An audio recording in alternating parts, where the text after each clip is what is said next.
pawns, man, in the game, they get capped quick. They be out the game early. Unless they some smart-ass pawns.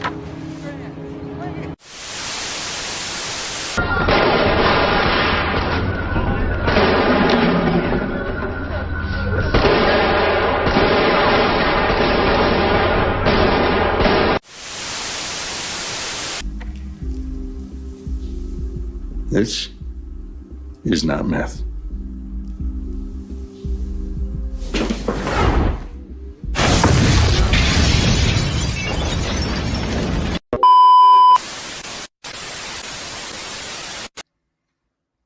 And we're live, episode 7, I believe. We've seen a lot of fucked up shit. We've seen some stuff. We've been through some stuff. I think this could be a psych experiment when we get through this, like how we are as people. Have we changed any? Have we more depressed than we were going in? Things that we can ask ourselves at the end. Unfortunately, Mike could not be here, but the three of us still, 7 episodes tight, still here every week. We're locking it down. Still having a great time. I broke a cardinal rule. I'll announce it on the show, but I couldn't stop on one show. It's all right. I will rewatch. I have no issues rewatching, but I did a bad thing. But if you've seen the show, you can't blame me for it. Okay. But anyway, Mark, Wire aficionado, Oz hater, and Breaking Bad. Mixed feelings. Overall, how are you doing tonight? And how was your viewing experience? And Mark was the first person I confessed my sins to, and he's like, listen, I say if it's in the same season, you're fine. I wasn't anymore. I clearly went to season 3. But Mark, how are you doing tonight? Not bad. I will say, at least as far as this current week, I have started to notice a trend, at least when we're talking about Oz. Usually when Mike is here, I tend to have bad things to say about Oz. And when he's not here, I actually tend to have good things to say about Oz. And we're not bucking that trend. I actually kind of liked this week's Oz episodes. And Mike isn't here. So, he's going to miss, all the good stuff. Yeah. Poor Mike. I just think we can't let Mike get too high, he was very pro crucifixion and all the stuff. He was blinding of cops. He was fine. So that's fair. But so Oz, you're in for good episodes this week. It sounds like. Next up, lover of all things, my co-host, I would say. I don't know. He's always the one I bounce ideas on. I say screw Mark most times because he's just a wire defender. But Matt, how are your viewing experiences this week? I mean, it was a good week. We saw the closing of season 2 of Breaking Bad. So now we're in season 3 for 2 of the shows. We still got a couple more weeks of season 2 for The Wire, but we're moving along through them. So it's awesome. Yeah. Wire picked up for me this week, I will say. I definitely enjoyed.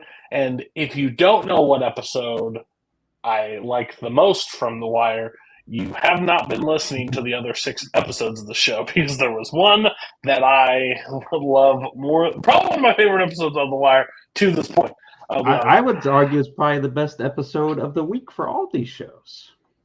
But we'll see. Oh, yeah. Well, I can't say all that, but it's a good one. We're going to start how we always start, because if we're going to get canceled, we get canceled early. We're going back to the lovely, stupid prison known as Oz, which they changed the name of. Yeah. I don't know what they changed. I don't give a fuck, honestly.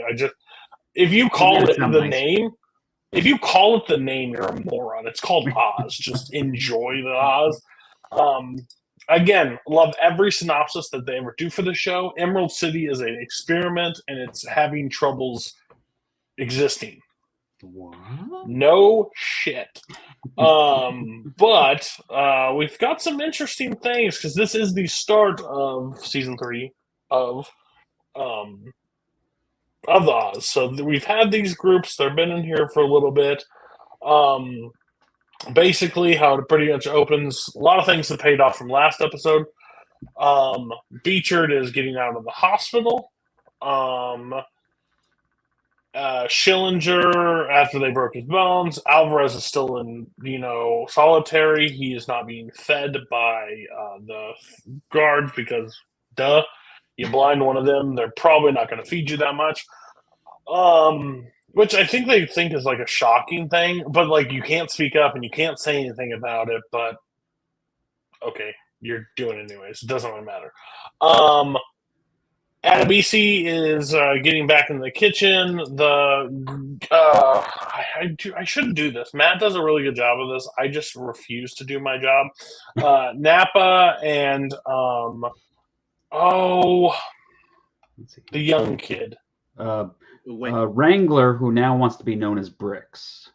Yeah, Bricks. Great. So when I don't know the name, they throw somebody a new name at me. Great. Kid from The Wire as well, the crossover.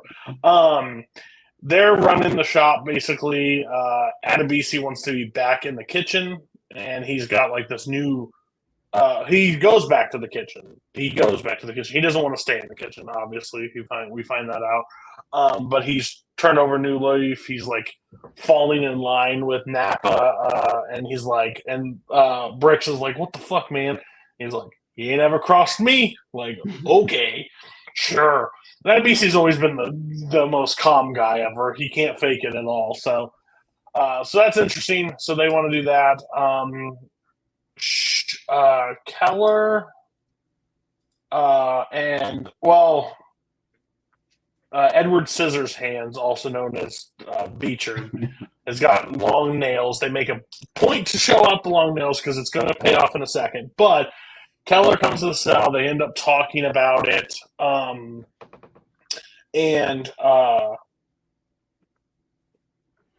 What do I have to do to, like, admit that I fucked this up and I did something wrong and blah, blah, blah. He basically tells him that he needs to rat on Schillinger and Metzger.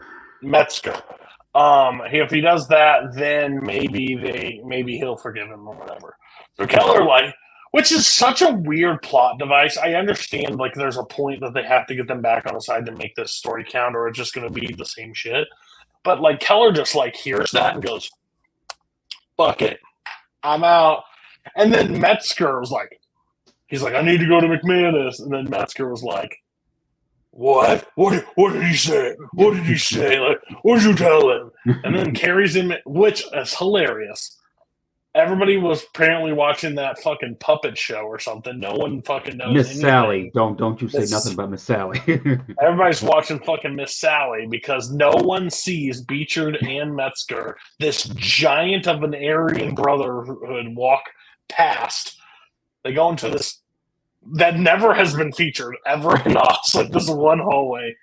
And Schillinger paints a beautiful picture on Metzger's face by just slicing and dicing him with these sharp fingernails that he's filed into like these things, and ends up killing Metzger. I don't know if it's the exact episode. It may not be. Is it the episode also? Is this the same episode that Keller gets, or is that the next episode? No, it's the next episode, yeah. Okay. So yeah, but Keller does rat on Schillinger and Metzger, and McManus is like, there's a brought up about Metzger being like, Metzger's not good, like, at all, like the old guy. Yeah, he throws not Rebideau, the mole down the stairs. He throws the mole down the thing, and then Rebideau says, like, Metzger is not, like, don't you understand, like, what's happened for the area? And then McManus says, like, the dumbest thing possible, which is like, I'm not like I am I might not be dumb stupid, or but I'm whatever. not blind or something. I'm not blind. No, you are the blindest motherfucker in the entire way. Also, we start with a season. Every season, like, has to be like, okay, let's bring out some new characters to freshen up the thing. We got a new female CO. Crazy, fucking crazy, instantly crazy. Again, another female's on staff. McManus has got to have draw some attention, but she's like sits down with Matt. Tell me the name. Oh God. What's her female name? What's the female name? Not the new Diane. CEO. Diane. Diane sits with Diane and goes, "Oh, that McManus, he's pretty attractive. He's pretty like good. Is he good in bed? Did you fuck? Like what? Like we just met." And then she's like, "Actually, we did." And like, "Oh, okay, cool." And then they end up. She walks into McManus's office and goes, "Let me take you on a date. Let's go on a date." Okay. Are there like no other men in this town? Just really aggressive. Like this man looks like he looks like Walt going through chemo. Like he doesn't look like he eats. He doesn't look like he sleeps. He looks sickly. And he's kind of an asshole to all the women too. And then not to mention Warden, the warden of the thing has got this new sweet like goatee. Like he is either fresh for men or what just for men, just black that shit to the top. He's looking extra tough this season. But overall, I think season one, episode one's pretty good. Has some good effects. I think the makeup and everything on Metzger is fucking garbage. Like it looks terrible. Like I know what they're trying, but that man's wearing prosthetics, and you can just clearly see it's 97. I'll give you a break. But what were you guys just taking? Did I miss anything from that? There may be stuff. There's a lot that happens in that first episode. I don't think you missed too much. I got in here. McManus is going to get canceled for saying the N-word to the warden. Oh yeah, he just full on says it. Just dropping hard R's in the video. Oh yeah. I forgot a big one. For some reason, there's that mail incident in the thing with Schillinger, and like Schillinger sits there and is like got the tattooed guy, Hoyt. And yeah, and he's like, he just takes something and he's like, Schillinger's like, I'll get you transferred out of here if you do that, blah, blah. And then Beecher just like convinces this guy. No, it was O'Reilly. Ryan. Oh, I guess he sees okay. an opportunity. Yeah, he sees an opportunity to drop another big person in the thing, so he's the only one remaining, I guess. But he ends up doing this where he gets the guy to come in, and then he gets what's the word I'm looking for? He ends up he tries to kill Schillinger in the worst way possible. Yeah, that is horrible. He has a knife, and the guy has 2 defense pads, like boxing pads. We're like, no, bitch. 2 defense pads, and he's got like 3 of his friends there with him too. And he just swings and swings and gets nothing at all. Doesn't do anything. That's one of the bigger moments of this. I'll pass it back to you. I just saw that and I was like, oh yeah, that guy. But yeah, no, I think you pretty much hit all the high points. Like you said, Miguel is in the solitary. He's not getting fed. They have the governor has outsourced the medical to a corporation, and they're not wanting to give the prisoners medication and stuff. Anything they can do to cut corners and save costs. So Miguel's not getting medication and stuff. He's in there drinking his pee and stuff. So he's having a rough go of it. We pretty much covered. Pee, man. Like he looks so pitiful. Sorry, buddy. Yeah, but yeah, I mean, I thought it was a pretty good episode. It's a pretty good way to start the season. Definitely better than the season 2 premiere with the investigation and stuff. So it was a step up.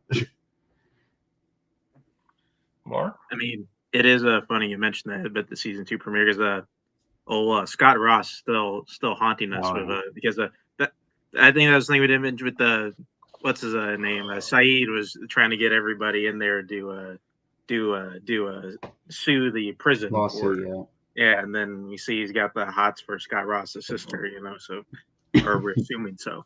But no, I mean, I like this episode a lot. Actually, I'm not 100% sure if I can say like things are like progressing, but I just kind of like where every character's at. Like the only one who like I didn't buy, at least near the beginning, because I think they kind of course correct pretty quickly, was Adebisi, just because we see Adebisi do the 180, in which seemed weird because Adebisi he's arguably like the worst person in Oz. Like he's just a total sociopath. Like there's no redeeming quality. Really. Adebisi's the worst. He's the craziest. He's the craziest, we'll say. I would say him and Schillinger and Adebisi are like neck and neck. Or like Schillinger at least feels like there's at least purpose to what he does. Like Adebisi is just a complete psychopath. Like who just he does have a pretty evil moment in the next episode we'll get to. Which is why I don't have a huge problem. Yeah, We kind of okay, we're going back to evil Adebisi. All right.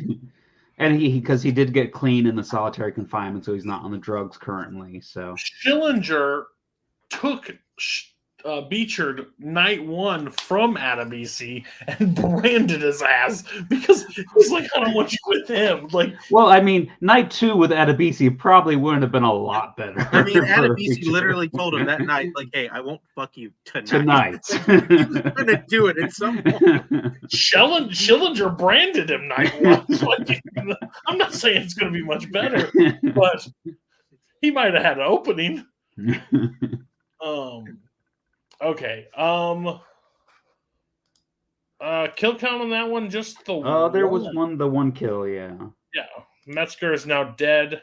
By the way, Kristen Rhodes, the girl that played that CO, she actually passed away in like 2016. She was only 50. That's kind of crazy. I thought I saw her in more things, but no, not really. Just a lot of law shows. Rest in peace, delayed. Anyways. This episode too, we had the introduction of another Wire characters crossover. Right. We have I just sent that in the chat. Prison guard. Yep. I think it's just common practice for whoever watches the episode or whatever and sees one pop up. We got to let the other person know they're coming. I was like, oh wow, they like, and he wants to be in Emerald City. He doesn't want to check people in. Yeah. His father was also a prison guard who died in the prison. So of course you want to go and do it. That makes sense. And is this the episode where his dad died, right? Like we don't know who he is. I don't know if they announced they said it in this episode.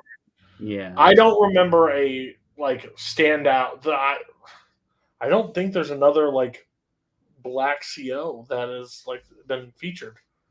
If I'm being like that I remember. I couldn't remember if we met him before. That was kind of bugging me through it. No, it doesn't. I don't think he is. No, because I think his father like died like back when the warden was like a guard too. They were I think they were guards at the same time. Okay. But this the episode he does go in there and gets checked, right? He doesn't this is the one where he just gets in there and he's like doing the families coming in part. He's not actually in Oz yet. Well, he'll get his taste of his mess coming up. So episode 2, what is episode 2 called? I don't remember. I don't think it matters. But it's here Napoleon's bony parts. Oh yeah, Napoleon's bony parts. Oh yeah. Genius. Directed by Matt Dillon. That's kind of weird. Yeah, I caught that too. Kathy Bates, Matthew Dillon, but that's kind of crazy. We should look back if there's some ones we missed. No one knows who killed Metzger. Just fucking mystery. Just no one knows. Like, but guess what? Little investigation. Yeah.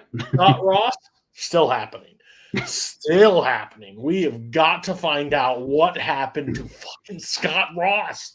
Like. He's an inmate. There have been 75 inmates killed since we've entered Oz, and Scott Ross is the only one that matters. And we saw that motherfucker for 4 episodes. 4.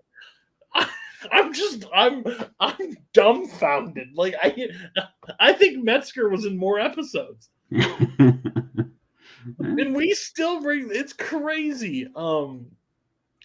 McManus gets permission to hire his buddy, Sean Murphy. Basically, and you know what? You know what Emerald City needs? We got too much death. We got too much drugs. We need them beating the fuck out of each other in a ring. Let's do boxing.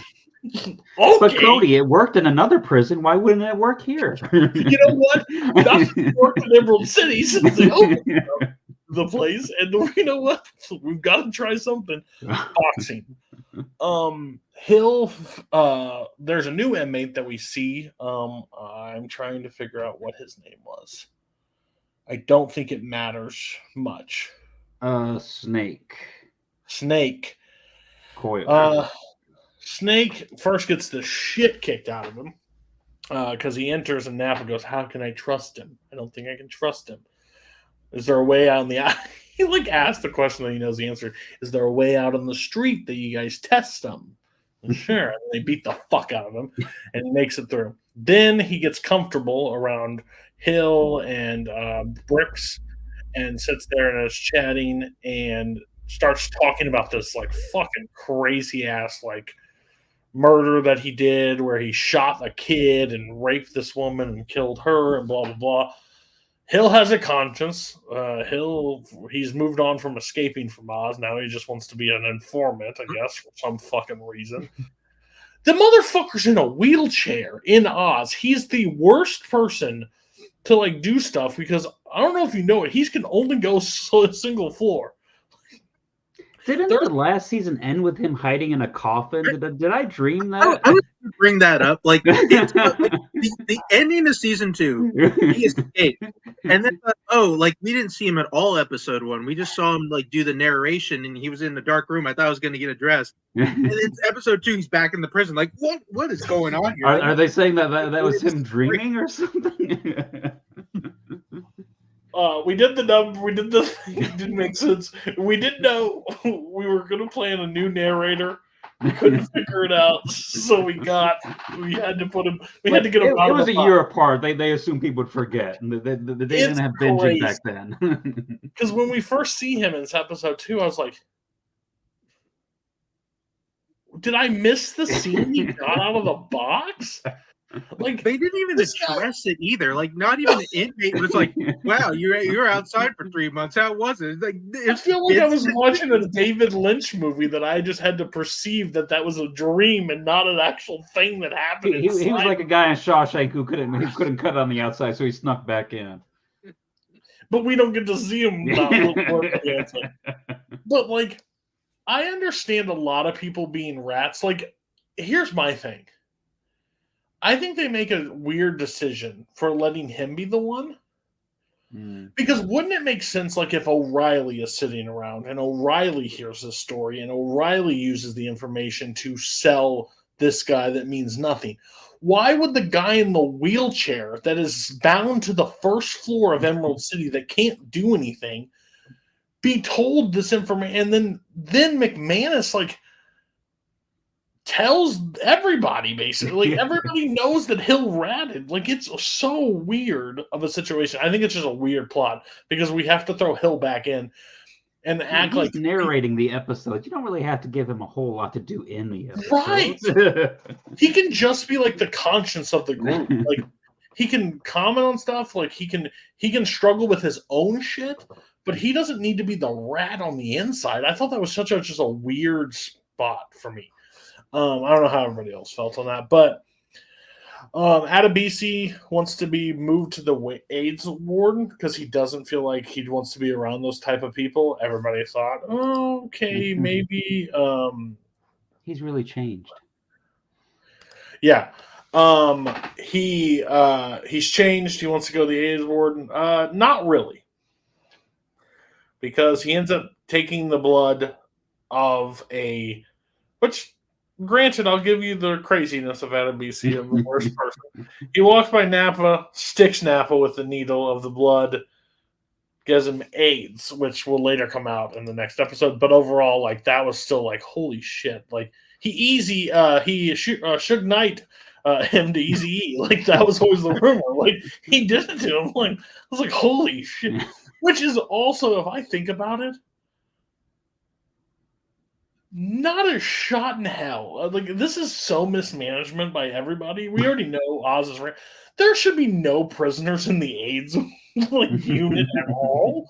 Like, just spreading it, anything like you just why would this is the 90s? This is well like in the height of the issues with HIV and AIDS.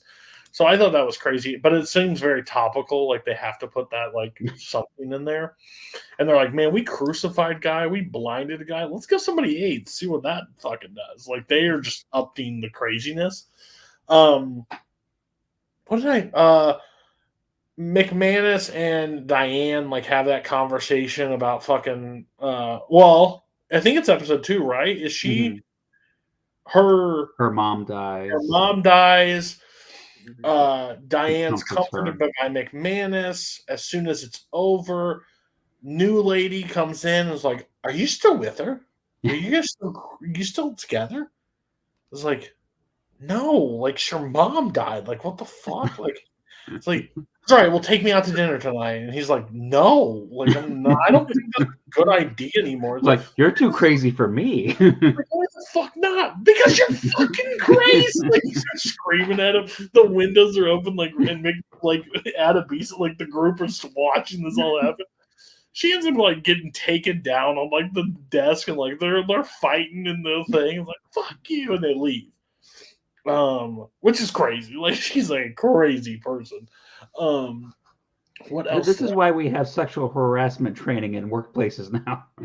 I may be jumping. Oh, we also get that fucking weird ass like approach from the snake guy is like giving Hill an open, like a full-on razor shaving his face, and like, who allows the fuckers to have that weapon? Like it's budget cuts in the prison. The prisoners got to do a lot of stuff. So many plot holes that make no sense to this prison. Is this also the one where Alvarez? I think this is also. It may be next episode, but Father. Ray. Is this the one where Father Ray is like sneaking the food? I think that is in this episode. Yeah, because in this episode they end up fighting, and I think this is the one where he hangs himself at the end, right? Yeah. That's what he's hanging himself because of the new thing in this new prison thing, which I think I missed in episode 1 too. Right? Because that start of the last episode? That was in the first episode. Where Governor brought in this new person to basically cut down cost of it. They took Alvarez off the the antidepressants. His depression meds, they're the waste of money because would it kill him just to be gone? Like, wouldn't that be the best like possibility?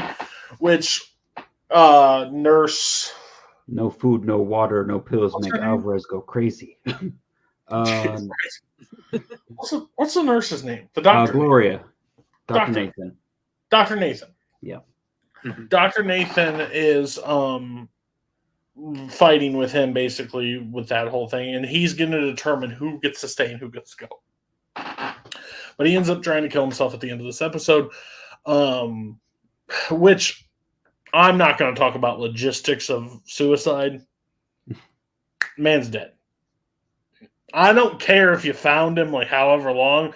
I don't know how long you gotta be standing with. No, this guy's got the strongest windpipe in the game. Like and of course the crazy bitch finds him. You know, it was definitely the most unrealistic prison hanging of the week. Doesn't she come down? Is this after they have that altercation in the thing? She goes down to like a place and beats the shit out of a guy. Yeah, she beats another guy in solitary. Beats a guy in solitary and makes him like brain dead, basically. Like beats the fuck out of the guy. Yeah. And the man is like, "You gotta get rid of her. She's crazy." Yeah, but that was after McManus insulted her sexual skills. That's true. But then you're not even that good. Oh, really? But I thought it was funny that. You know what the warden says in my favorite response ever? She's new. What? Maybe don't sleep with her in the first week. Yeah, crazy. Did I miss any? There may be stuff I missed from this episode, but No, I think you got most. I think the only thing we've kind of skipped over is there's the new prisoner, the one guy whose family keeps coming to visit him, and every time has got like one less family members making the trip to see him. yeah, But Mama I don't doesn't really want to think visit that's. him because he's embarrassed with him in jail. Yeah. I've come to the conclusion this week with Oz is that there's like about 6 or 7 storylines in every episode, and if you like at least half of them, you're doing pretty good with that episode. Yeah, 100%. I strongly agree with that.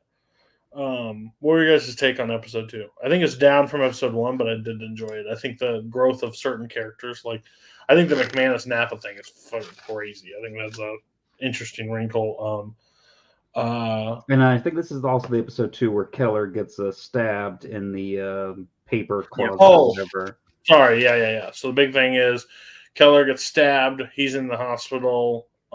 He doesn't get out in this episode. He gets out in the next episode, but he gets stabbed because he's in the dark and the paper thing. He turns off the light and he like holds one. He's like, "Let's go!" And then Schillinger also says the thing like, "Now he's breathing through what, like 3 holes or something." It's crazy. Yeah, I think that's basically the main crux of this one. Yeah. Mark, and what do you guys' take? I did like episode 1 better though. Yeah, I'd agree with that. I mean, it's a solid episode. It's a lot of setting things up for future episodes. It's setting up the boxing program and all that stuff. Just moving pieces around the board and stuff. But it is a pretty solid episode. Yeah, there was also I think the only like kind of a small fun thing is like O'Reilly fixed the fight for his brother, so like his brother got to win that one. But or was that? I think that's the next episode. I don't think they actually have any boxing matches in this episode. They just everybody's training in this one. Yeah. I'm looking at like a synopsis here, and I keep looking at 3 instead of 2. And I'm like, wait, why are we talking about that? But it's happened to me multiple times.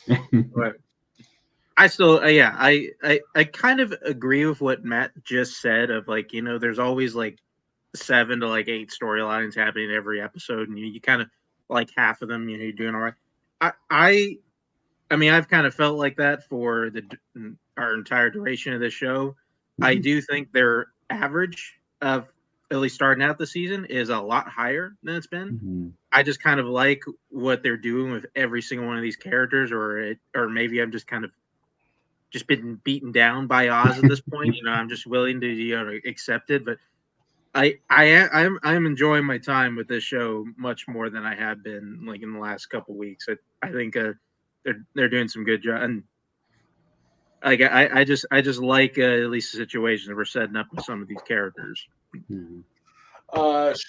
Also, I think this does happen where O'Reilly's brother, what's his name? Cyril wants to go to breakfast. Mm-hmm. And he's not allowed to go to breakfast. Riley's like, shut up. Shut up. Like, okay, don't want to help him, don't want to take him, fuck you. He ends up going, Schillinger and them get into the business, and he ends up punching, he ends up going to the hole. And then O'Reilly like looks at McMahon, come on, get my brother out. Like, hit another inmate. No? Like, thanks for no thanks. Okay, and then we'll go to the final episode. Legs, boxing program. O'Reilly, he spikes the bottle before his bout with Cyril. Ends up winning that one. The legendary, what's her name? O'Reilly's mom, who plays O'Reilly. I know her name. She's from Seinfeld. Right? Yeah, the aunt. Maybe she's not from Seinfeld. I don't know. Maybe I don't know if she was in anything. No, she's not from Seinfeld. She's from King of Queens. That's my bad. But Aunt Brenda, yeah. Gets to introduce her mom, and then O'Reilly's like fucking snaps on his mom and like, you're evil. Like, you're pure evil. Like,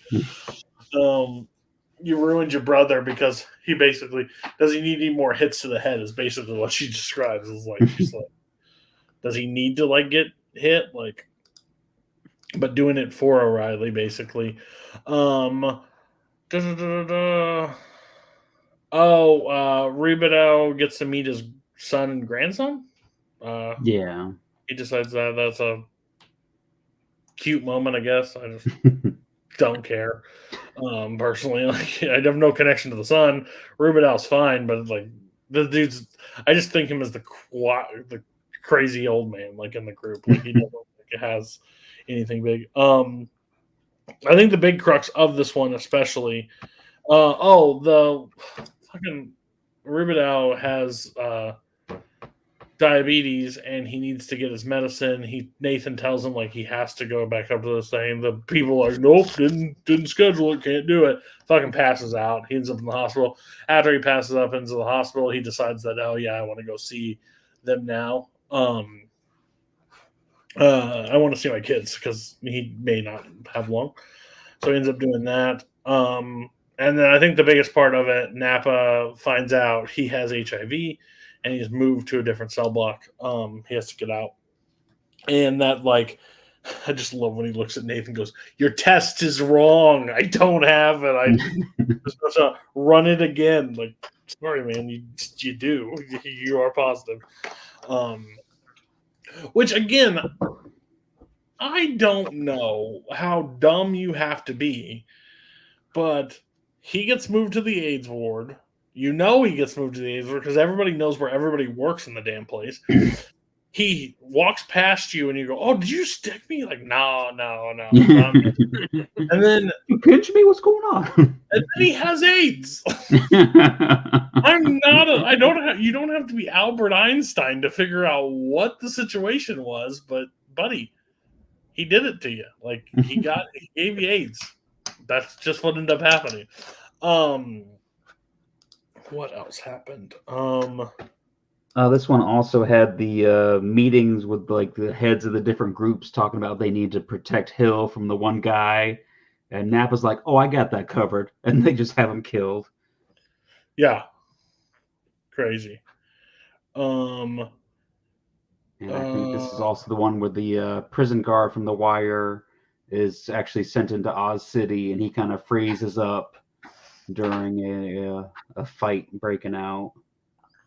Realize he might have bitten off more than he can chew. Yeah, he gets roughed up pretty quickly. By O'Reilly? No, I think it's it's one the guy with his family. With his family, yeah. He was having a rough go with his family. Takes it out.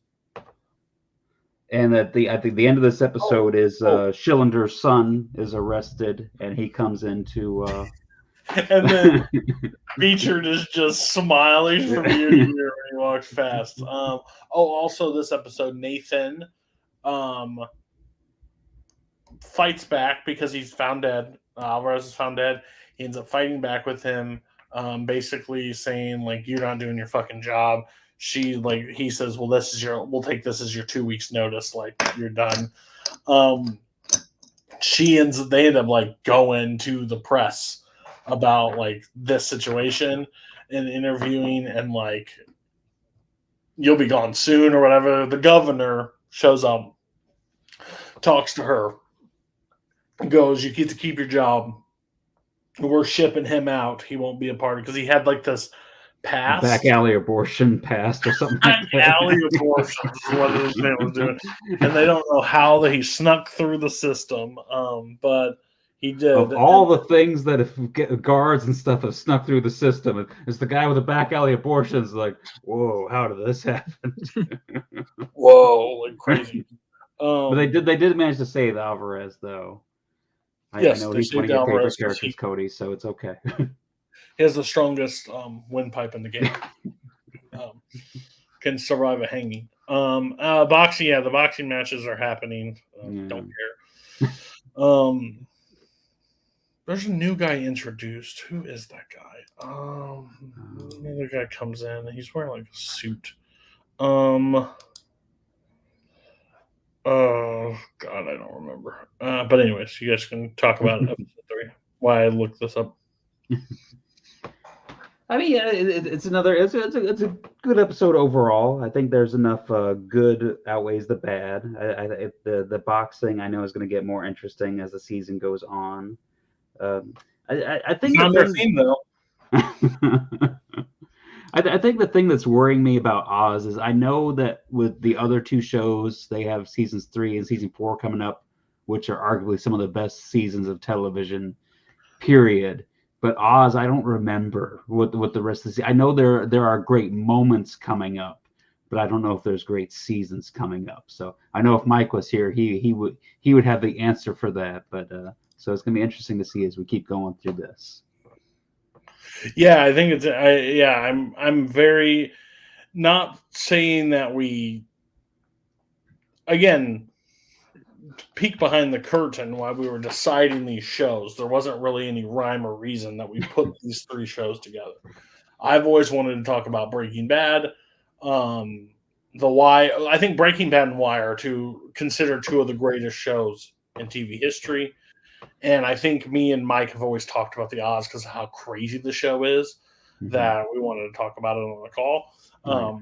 I think hindsight 2020, we probably would have picked a different show than Oz and saved Oz for a show, like grouping of that. To be fair, without Oz, you don't get those other shows. Oz was the first one that had to walk and pave the way for all these other shows. So, and honestly, what they did in '97 is kind of fucking crazy. Like I don't think there's been a show since Oz that has taken the liberties that Oz has done. Like, there's not besides they could never do some of the stuff they say in it anymore. But not to mention, the brutality of Oz.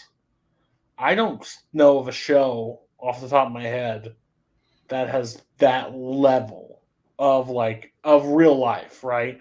Because honestly, there's episodes of Game of Thrones, obviously, that has that there's brutality stuff in it, but this level, I don't think so. A tease for future seasons when we talk about the Shield, you'll see some stuff. Oh, really? Okay. Yeah. Well, Matt gave away one of our next episodes. So those will come out. I don't know what the third one was. I know what one of them because I suggested it, but there's 2 S's. Does the other one have an S in it too? There's some S's involved, yeah. So. Mm-hmm. Oh no, the other one is something. Yeah, I got you. Yeah. One's 0 S's, and the other. Yeah. More to come. It makes up for the other one. Okay.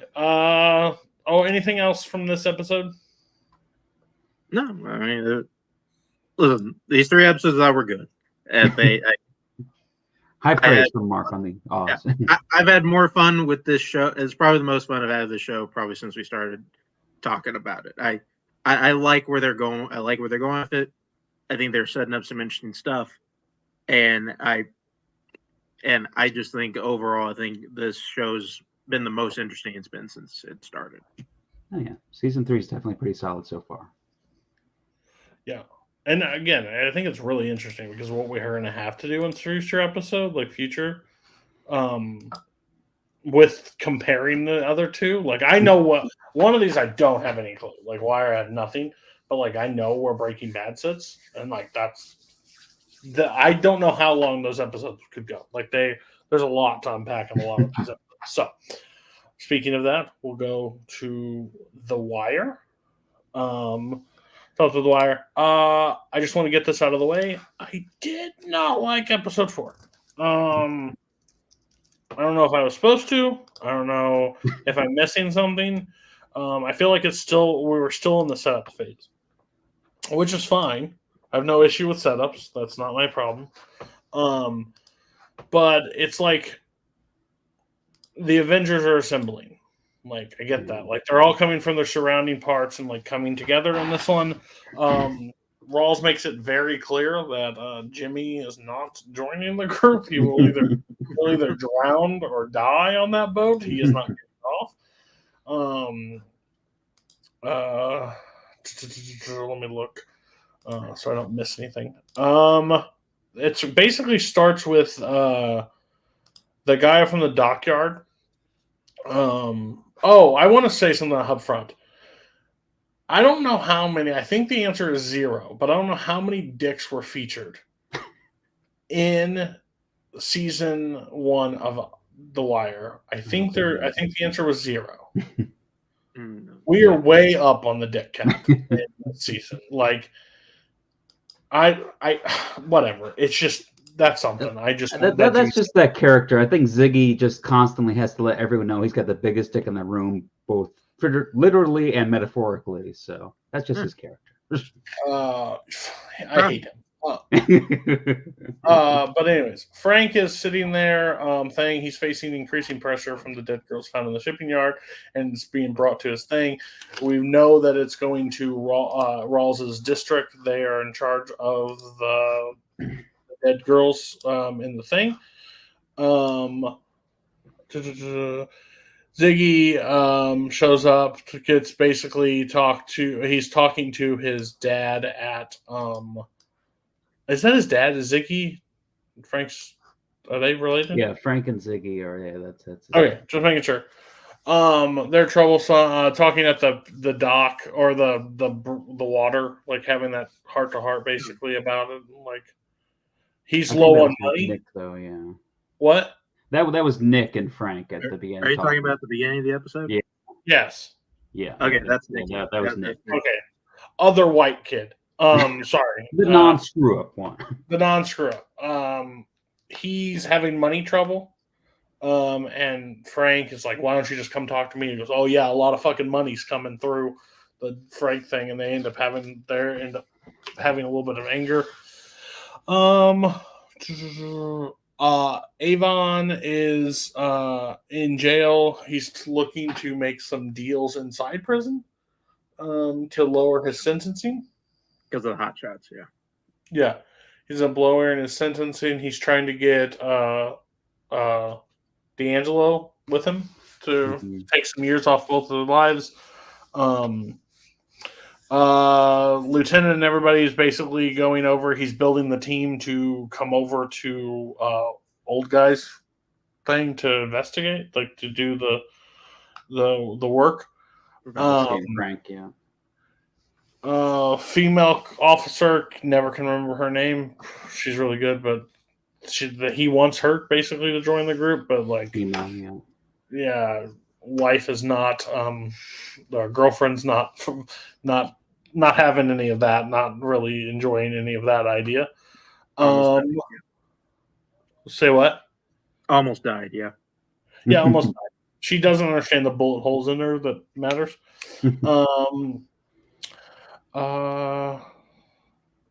Jimmy's still trying to work like the case a little bit without being on the case. Like he's not a part of the team. He's just like the friend. More of a hobby. Yeah. Because nothing else is going in the fucking river right now. Because the main thing that happened in the river was already solved. What else am I missing from this episode? Again, I didn't like this episode. So Bubbles is back in this episode, and McNulty pulls him to the side. Is he more drugged up this season? Is he more drugged up than I? He's annoying. It's definitely they're starting out. They're starting out pretty high up. Aren't they wanting to find Omar? Are they wanting? Yeah, McNulty recruits him to find Omar for him. The man with the shotgun is what his friend says. Like Bubbles, a resourceful guy. He's got a fucking Walkman in his. He stole a fucking CD player. I mean, he pretty much gets a hold of Omar by the end of the episode. So you have to pay taxes. What else I missed? Like you said, this is an episode where we're getting the band back together as the kind of the crux of this episode. I got here kind of smart for a fat man. I think that was when they were trying to arrest one of the, or not arrest, but question one of the dock worker guys. And he's like, no, I'm not going with you guys unless you're arresting me. And if you do, we're going to talk to my lawyer. So I thought that was kind of interesting, showing how the cops have a harder time when they're not trying to deal with like kid drug dealers that don't know any better, and they can just question them and take them down to the station, no problem. I thought that was a good comparison. Yeah, that's pretty much it for this episode. Really. What else I missed, Mark? You tell me. You're the Wire lover. I did like the other two episodes. I want that on the record.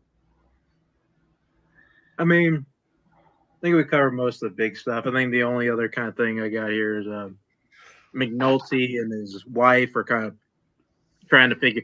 Like she wants him to sign a separation agreement. He's trepidatious to do it. He does it anyway because he still wants to get back together, which also is sort kind of weird.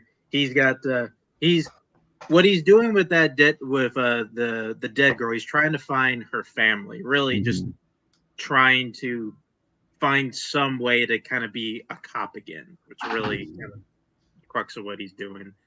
And I just had something too. I forgot. Like, oh yeah, you kind of led into that where a female cop and Daniels like not cool with them going back, and they have the most awkward dinner ever. Oh yeah, with the wives, yeah. but yeah, I mean, I'm not gonna lie. Like, it is definitely still a lot of setup. Yeah.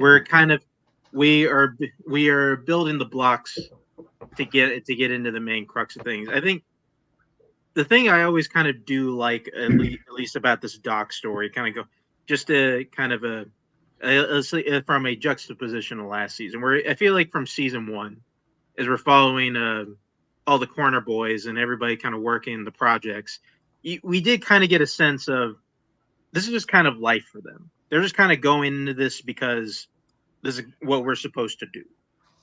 And with these Doc guys, what I think is that these are just blue collar guys that are just trying to have an honest living, trying to have an honest life, and they're put in a situation where they can't do that.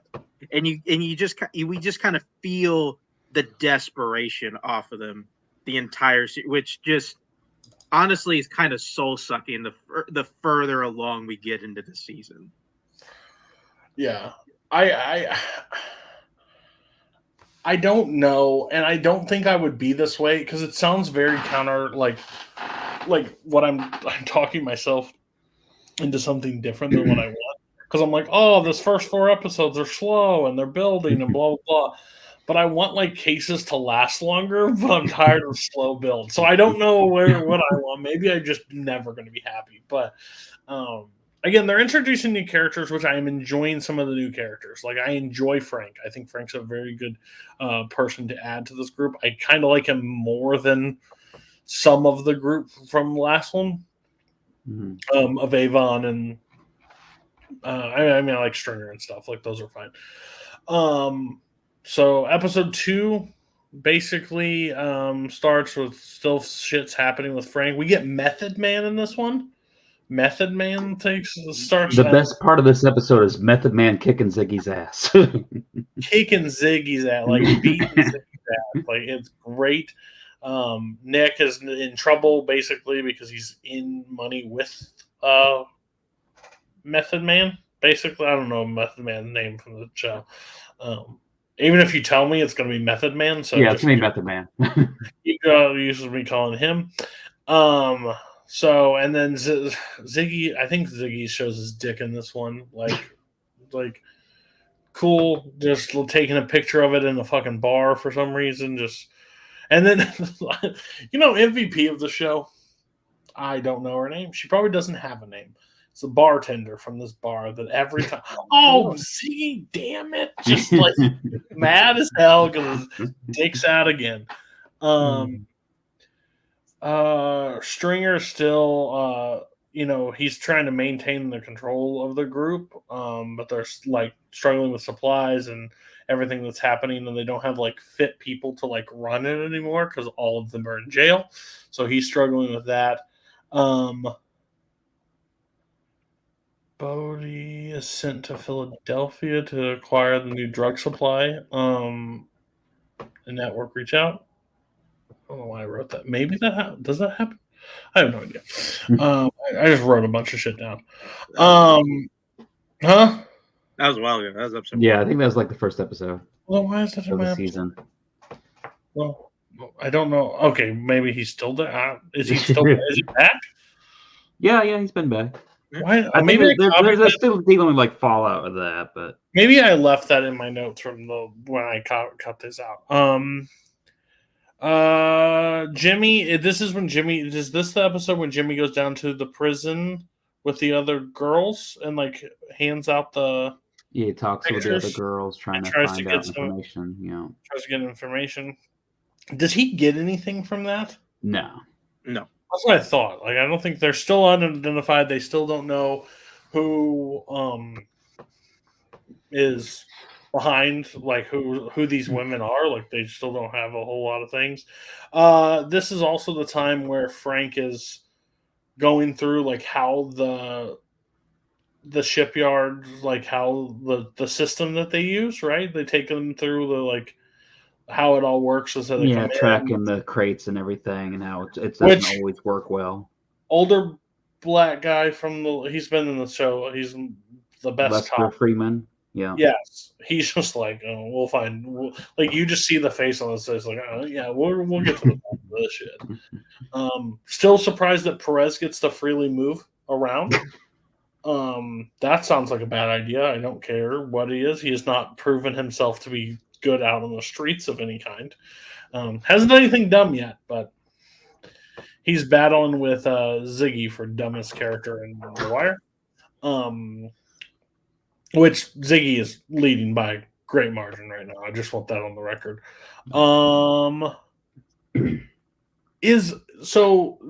Frank loses or Nick loses his car to Method Man, or Ziggy. gives Ziggy does.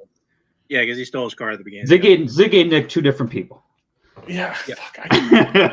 White kid. I don't know. I know the one whips his dick out, the other does not. But like, I'm having a struggle bus here with those two. No. One is sleeping with his baby mama down in his parents' basement and sneaking her out, even though they have a kid together. He still doesn't want his parents to see her down there. Let me tell you, that scene where I had to like shut my door real fast because they got a ton of boobs. They're just tits. I was like, whoa. So I had to shut that real quick. I'm like, get out of here. Like, what are you doing? I can't pause I can't pause it here, and I can't exit it. Just like leave. Please leave out the back. We have a child together. Leave, which is just weird. This episode also has Herc going undercover with the white drug dealers. All about the Yes. It's all about the props with his toothpick. But the gang is now assembled basically, and they're setting up their plans to go about looking into all the situation. What else I missed, Mark? Okay. Yeah, I wrote down just a couple things. Got D'Angelo is sort of starting to settle into kind of trying to distance himself from his uncle, and also kind of trying to distance himself from everybody else. Like, he's Donette, his baby mom, came in and said, hey, they're gonna do stuff for you. It's like, I don't think so. I can't trust them, what they're doing. Stringer is trying to fix their problems on the street by going to his economics professor for advice, and then devolves into a very funny scene where he's like, so what can we do to improve our product? Like, well, we could do all this. Like, well, we could change the caps, change the names. Like it's really silly. It's really funny they just put that in there. Omar shows up, starts talking to the attorney, and the attorney gives Jimmy the side eye. He's like, you gotta be kidding me. I can't put this psychopath on the stand. You're stupid. They grand jury everybody at the docks, and Frank is like, you're stupid because they're not going to talk. Like, let me question Johnny 50 real quick and see how close you get. Is this the episode where they greet the big guy at the thing and like, hey, get in the car, we're taking on a question. Am I arrested? Am I arrested? Like, no, then you put me in cuffs if you're taking me downtown. And like, that guy was smart. Smart for a fat guy. So funny. They tell Ziggy and Nick, or the Greeks tell Ziggy and Nick, hey, we want you guys to steal some more stuff. And expense stuff, we want you to steal some chemicals. Like, what chemicals are you talking about? Like, hey, don't worry, just chemicals, just business. And like, whatever. I don't remember. Did they look it up this episode, Matt, or not? I think it's in this episode. Yeah, they go to the library, and the one guy shows them like, This is the internet. You can just look things up. Right. Yeah, Nikki is. Well, you just type that shit in there. The internet back in the early 2000s. They were trying to find an informant on the dock so that BD goes to Maui, a guy she used to date, and he kind of gives her a little bit of info and kind of what to look for. They had to look closer at the checkers. Mhm.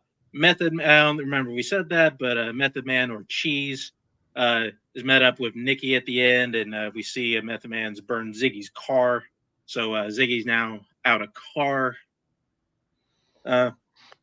As the band getting back together, they see that they may have a pattern arise, so they're going to now bring back the wire and try to look for a pattern to catch these shipping guys. And Frank wanted out after the Greek refused to meet with him at the end. He's like, well, like if he won't meet with me and my people were getting grand jury, like he has no respect for me, so fuck you, I'm out. And then Nikki comes to him at the end of the episode. They're like, what? He says, you guys talked. Says 3 times a can. It's like, oh, 3 times. Oh, shit. I guess we're still going to be doing it. And then Frank walks off pissed. And then we get the, Yes. And then final episode of it, right? Yep. Episode 6. Great episode. I don't know what everybody else thought. It's a great episode. Omar heavy episode of this one. They find Omar. Basically, he's going to end up testifying in court, which is a courtroom scene also, which I think is hilarious because, like, of course, like that's I love courtroom stuff, so like it was fitting for me. I do love when I love the judge in this. Like he's kind of a dick and but he's hilarious in this one. We also get like the scumbag lawyer. Also, like that conversation's like happening, which I think is funny because like he we never get to we always see him like win and get out of things, but this time like he has to like actually defend one of the people. Omar putting on that tie too. And just walking in there and just be like, good to go. And then just walks in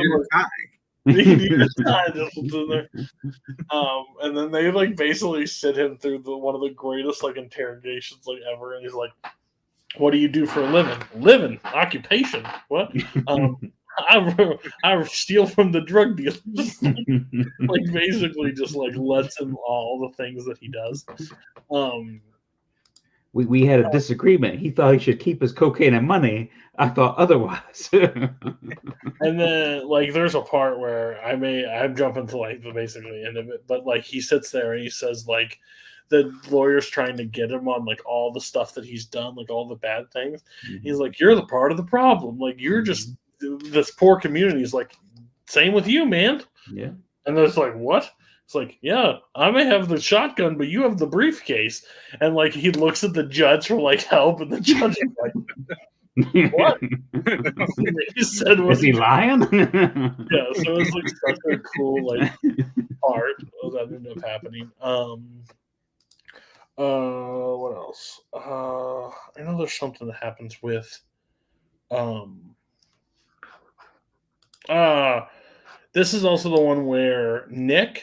Are we talking about, is that the guy now? Nick, yes, the son. He's going to Method Man and be like, hey, by the way, like, I've saved the money. I know I owe you money or whatever, and does all the stuff. Oh, this might be the end of the last episode, but he has all the money, but he like says that we have that car, and that's worth at least this. And he's like, no, it's not worth anything. And they walk behind it and set it on fire. Like, the whole car's like burning. I thought that was really funny. What else?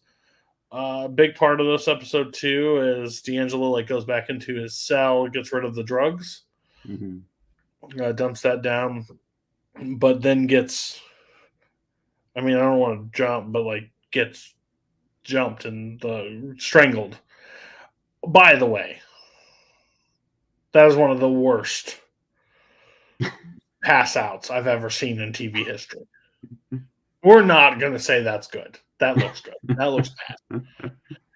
Like I don't think it's his fault. I don't know how it looks. Maybe the shot could have been way different where they just showed it from the back. Yeah.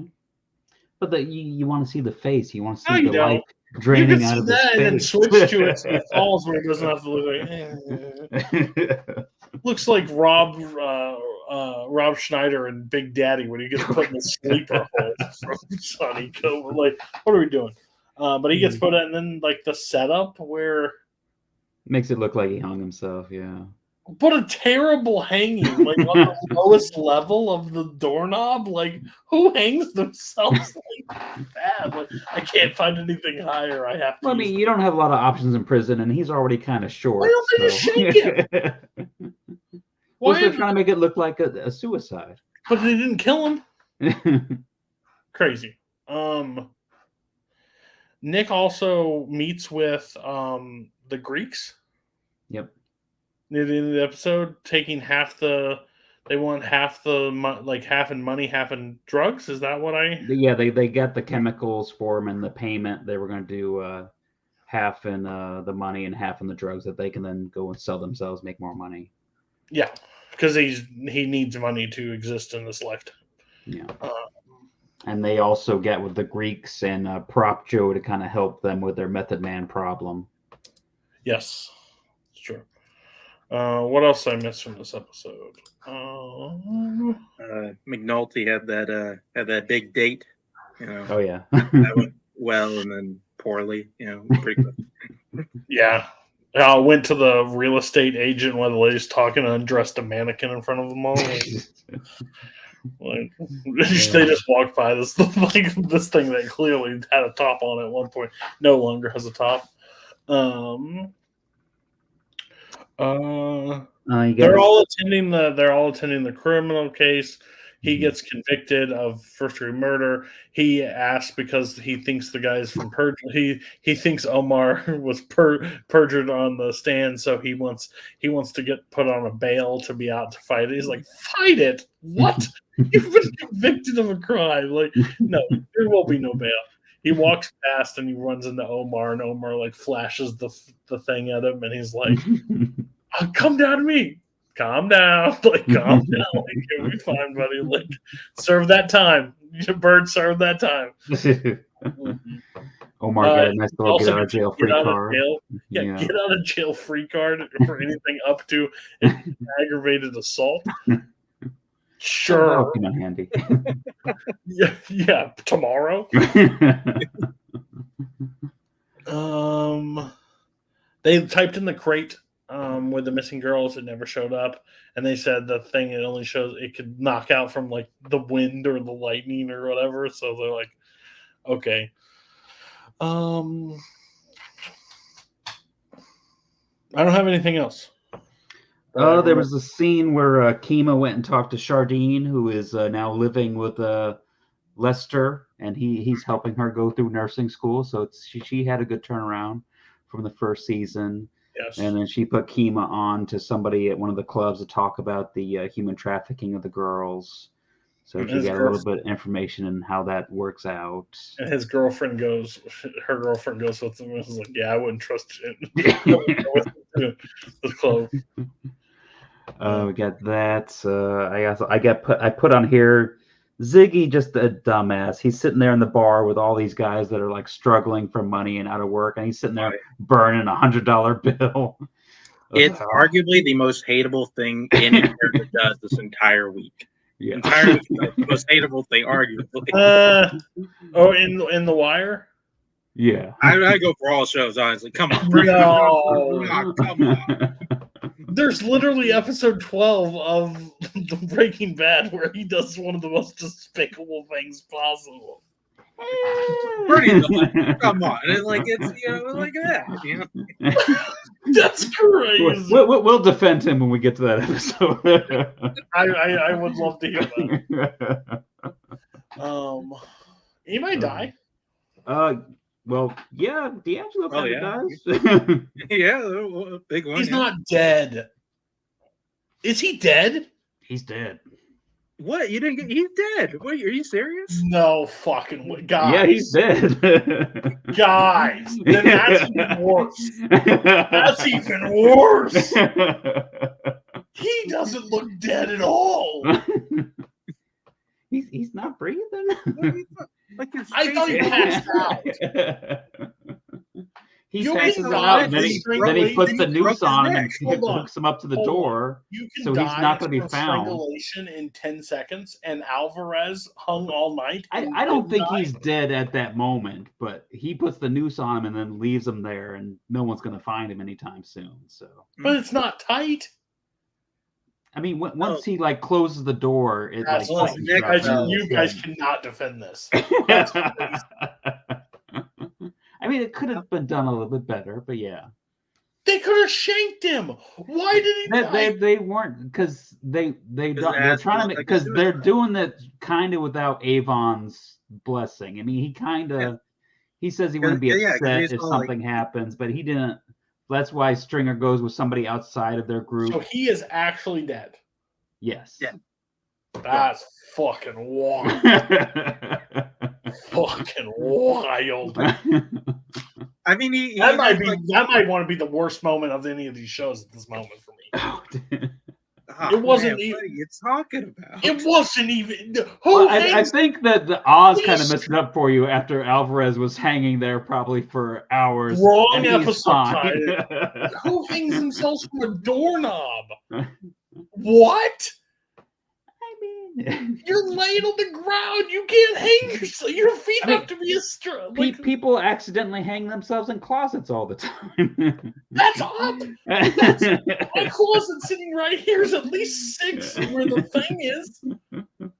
That's 2 feet. I mean, That's if up you're, to my if you're belly sitting, button. if you're sitting well enough. You guys are crazy to defend this right now. Like he's just laying down. He's given up, and that was Yeah. the air arc that he was building like throughout this entire episode. This might be Like that was the essentially what he's doing with everybody. Like he was saying goodbye. Everybody believed it. dumb. Okay. And the worst Anything part else? too is that Stringer made his son an accessory in it when he was talking to the baby. It's like, what should we do for dad? Okay, I guess so. Crazy. I thought it was like a failed suicide attempt. I don't know. I don't know what he was trying to do with it, but it didn't make sense to like he's dead already. I thought they made it pretty clear at the end of this episode that he was dead, but maybe Well, I just saw it like they shoved it. I looked like it was a suicide attempt, but my brain was like, "You can't die from that." There's no yeah. Like I said, I think you just saw Alvarez survive a actual hanging, Yeah. so I think that kind of skewed it. Mark, that's a fucking hit on the fucking wire. Right? Like I'll be honest. I am a little bit flabbergasted here. This is probably one of their best. Like I could see having like logic issues, but like you going on here saying it is not a good death for the show is freaking insane. That is Like, one of the worst. crazy. That is one of the worst kills in any of these shows up to this point.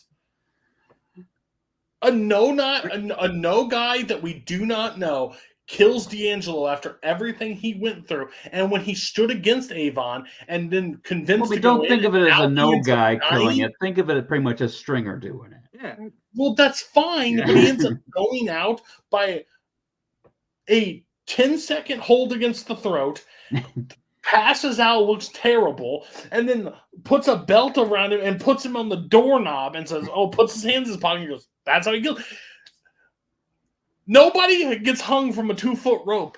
They kick the legs out and then he dies. They can't do it. Like, this is impossible. I mean, if you really want to, you could do it. I understand the other ways to kill him of the situation because you wanted to make it look like he did it himself. You have to do a better job of setting that shit up, of actually killing him. There's no way I could have watched that with logical brain and didn't die. Why is this the point? I don't get it. And then when he leaned over, I was like, I even said to myself, I'm like,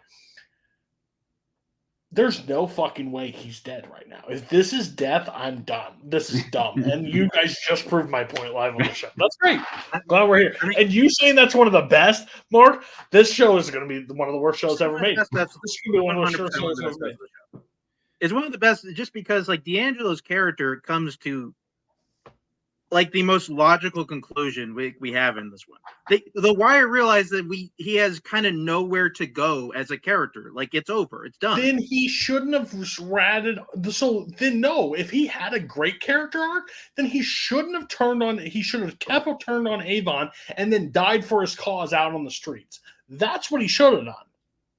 Well, he's 100% doing the noble thing right here. I mean, he finally got himself free of everything. I understand. No, he did the noble thing, but I'm telling you, if you're wanting to kill off this character because he has no place to go, stand against his morals because he was so upset about Wallace and he's throwing a fit and he's angry and he's like, what happened to Wallace? Then he forgives it in one episode and says, you know what? I'll go down for 20 years for you.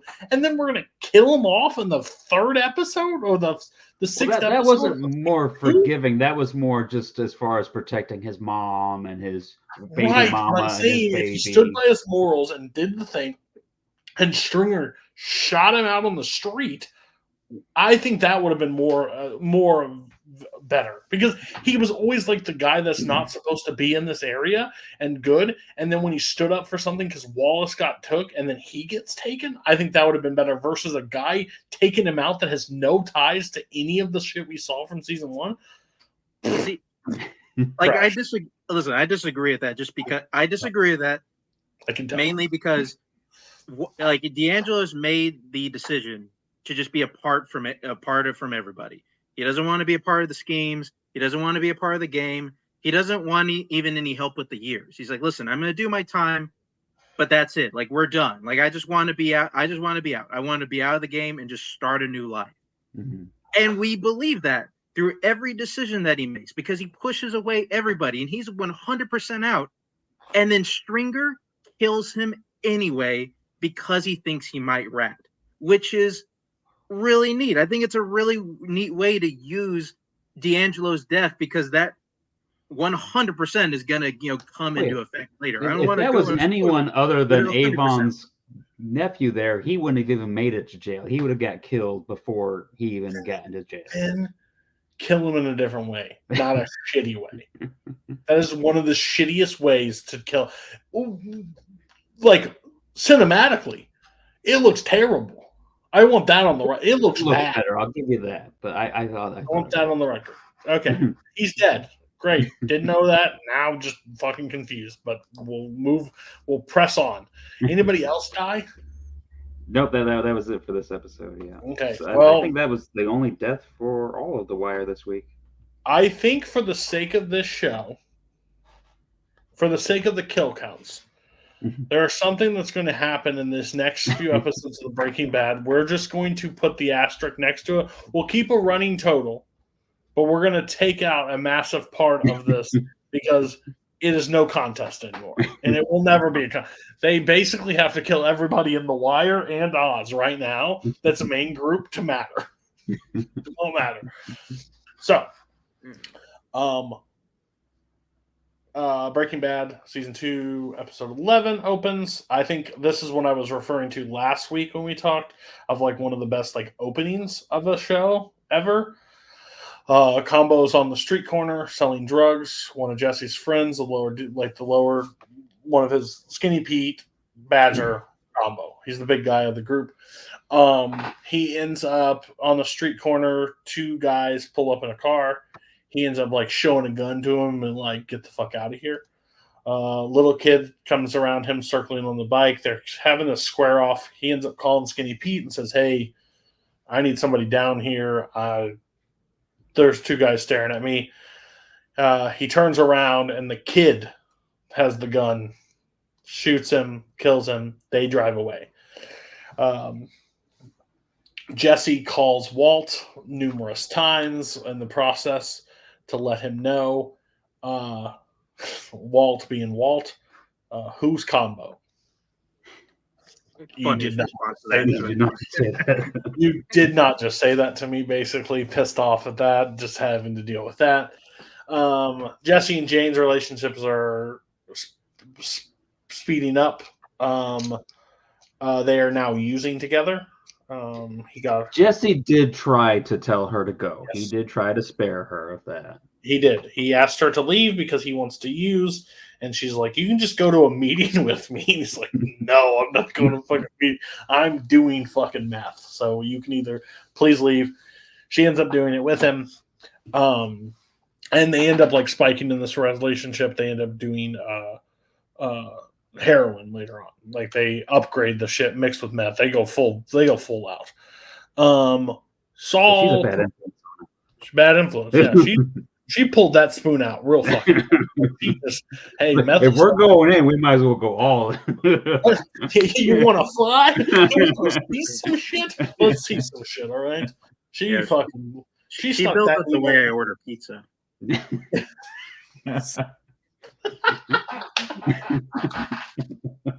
is one of the best statements you have ever said. Look.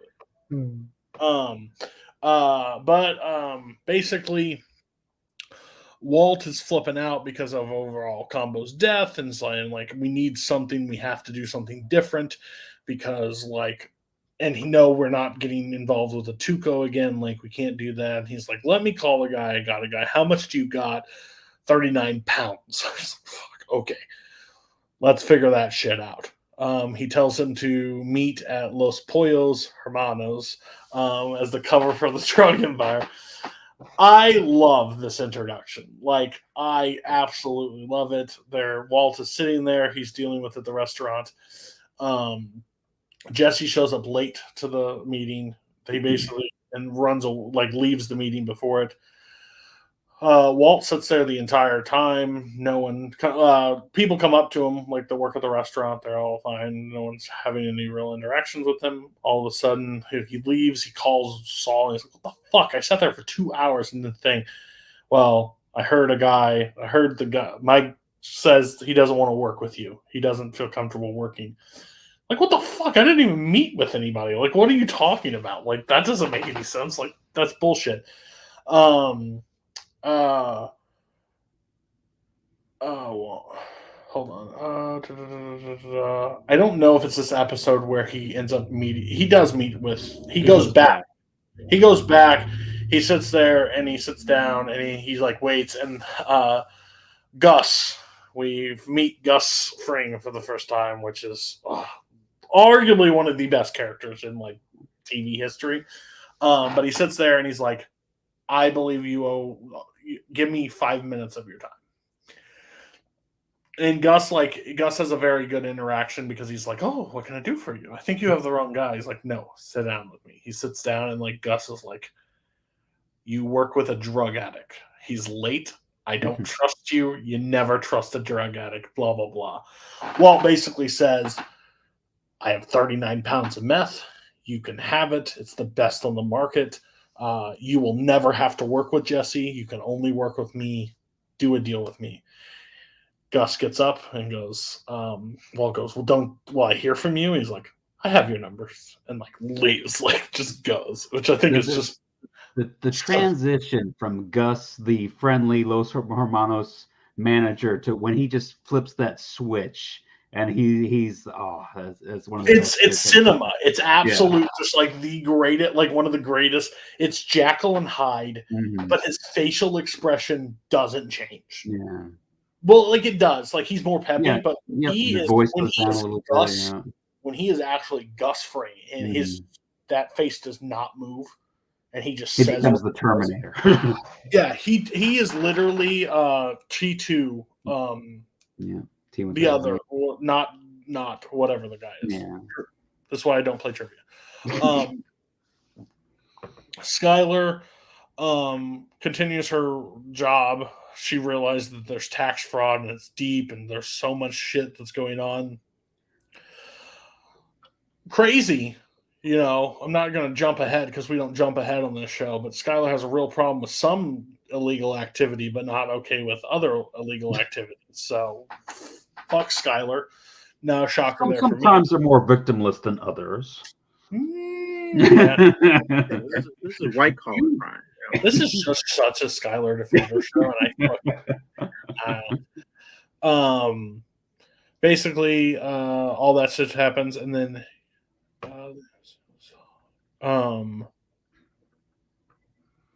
Well, he does go back to the restaurant again, and that's when the guy tells him that you got to get all the drugs and meet us here. And it's like yes, he gets a 1.2 million text. for He 38 gets a pounds. text of Pollo's. Basically, that's his name, Victor. Yeah. He gets up to it. He shows up and he's like, "Hey, is the boss here?" He's like, "No." He's like, "What's his name?" Gus. He walks by the trash can to like walk around. The guy goes, "This place right now, 1 hour, 1.2 million." Mm-hmm. What? This place, 1.2? If not, we'll never work with you again. Blah blah. So fucking, he just guns it. He ends up like driving. He has to go to Jesse's house because Jesse has the drugs. He gets and starts banging on the fucking door, just like can't get in because they're high because Jesse went fucking to space. He ends up busting into the house. He ends up getting in. He says, like, "Where's it at? Like, where's the shit?" And he's like, "It's underneath the sink." So he ends up getting it under the sink. He drives to it. While he is getting all the stuff, he gets a call from Skylar, baby's coming. Mm-hmm. So the baby's being born. He's having to run. He runs all the way. He drops off the thing. He gets the money. He does the deal. One of the most intense like scenes ever, like if him piling all that money into a trash bag and like carrying 40 pounds over his, like just to get it all there. Baby arrives. He misses the birth of the child. Like all the shit happens. They have like a nice little moment. Ted drives him. There's a weird tension between like Walt and him at like the hospital. Like, oh, thank God Ted was here. Says like, "Hey, will you go home and like get my bags and stuff like that?" It's like, yeah. So that's the separation where he can actually break the money and put the money inside the basic house, get everything done there. I think that's it. That's the main crux of what happens. Yeah. Was it in this one? No, it's the next episode that he says about the which cell phone. That's when he's going in for his. Yeah, that's when he's going in surgery. Yeah, that's one of the crux that happens. Yeah. The next one, everybody's takes on the first that episode. I love this episode. I think this episode is absolutely fantastic. But I'm a slut for Breaking Bad. So. Oh yeah. This is a fantastic episode. Like I said, the introduction of Gus. That's an amazing sequence. And the whole sequence where he has to go in there and get the drugs because Jesse is just, and then with the baby coming, it's a solid. And like you said too, the opening sequence with poor Combo and that kid, yeah. So great episode. Yeah, this one was better than I remembered it because I thought this episode was split into two. I could have sworn that that moment where Walt and Gus hammer out a deal, I thought that was the ending of an episode. Mm-hmm. Like there was a lot of ground covered here, and I was a little bit surprised, like going in because I paused the episode, realized I'm only like 20 minutes in, like okay, like there's got to be more here, and the other way, like it. We go pretty fast and furious here. This episode was very, very good. Like it was better than I remember it. Yeah, after Peekaboo, there are some good episodes. I just want that to be on the record for you, buddy, because you missed some. Okay, episode 2, Phoenix. Teddy bear's floating in the pool. I think this is the one where I actually see like there's 2 body bags. Yeah, like outside on the thing, so we don't really know what's coming, but something is coming, obviously. Again, pay attention to the titles of the episodes if you want that. Holly White's the birth. They give birth. They're having the whole little that back and forth, like trying to adjust to a new baby in the house. Walt kind of is like he gets a phone call from Jesse.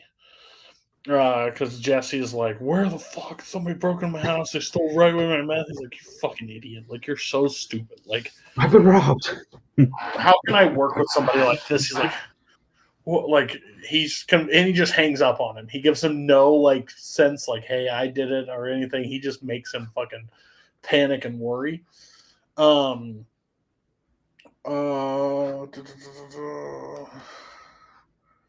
This is the one. Also, Jesse and Jane get uh, caught by her dad on drugs. Jane has struggled with it. She was like 18 months before she met Jesse.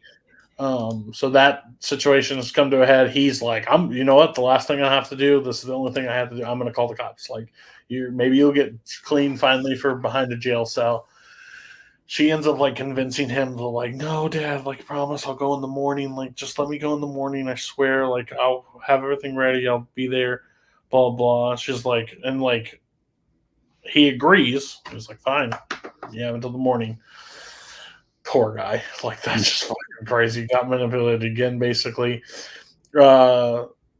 Jesse ends ends up going to the school, right? Mm-hmm. Talks to Walt about it and like how much. He's like $1.2 million. She's like, okay, where's my money? Well, he's like, it's actually 480 after his share each, but you can have it. He's like, puts a big like thing. He's like, piss in this. Once you're clean, you can have your money. I'm not giving it to a drug dealer. He ends up taking it and chucking it at the board and like loses cool, like leaves.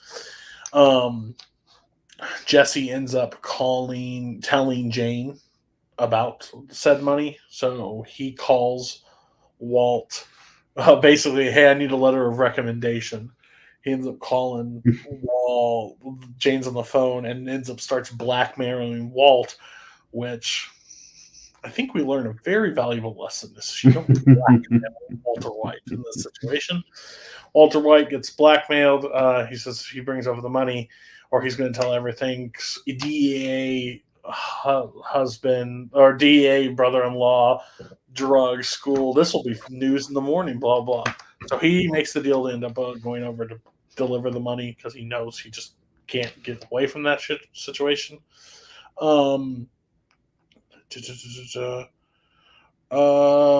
Basically, the main crux of it is he goes over to drop off the money. Jane and them are high. Jane is on her back.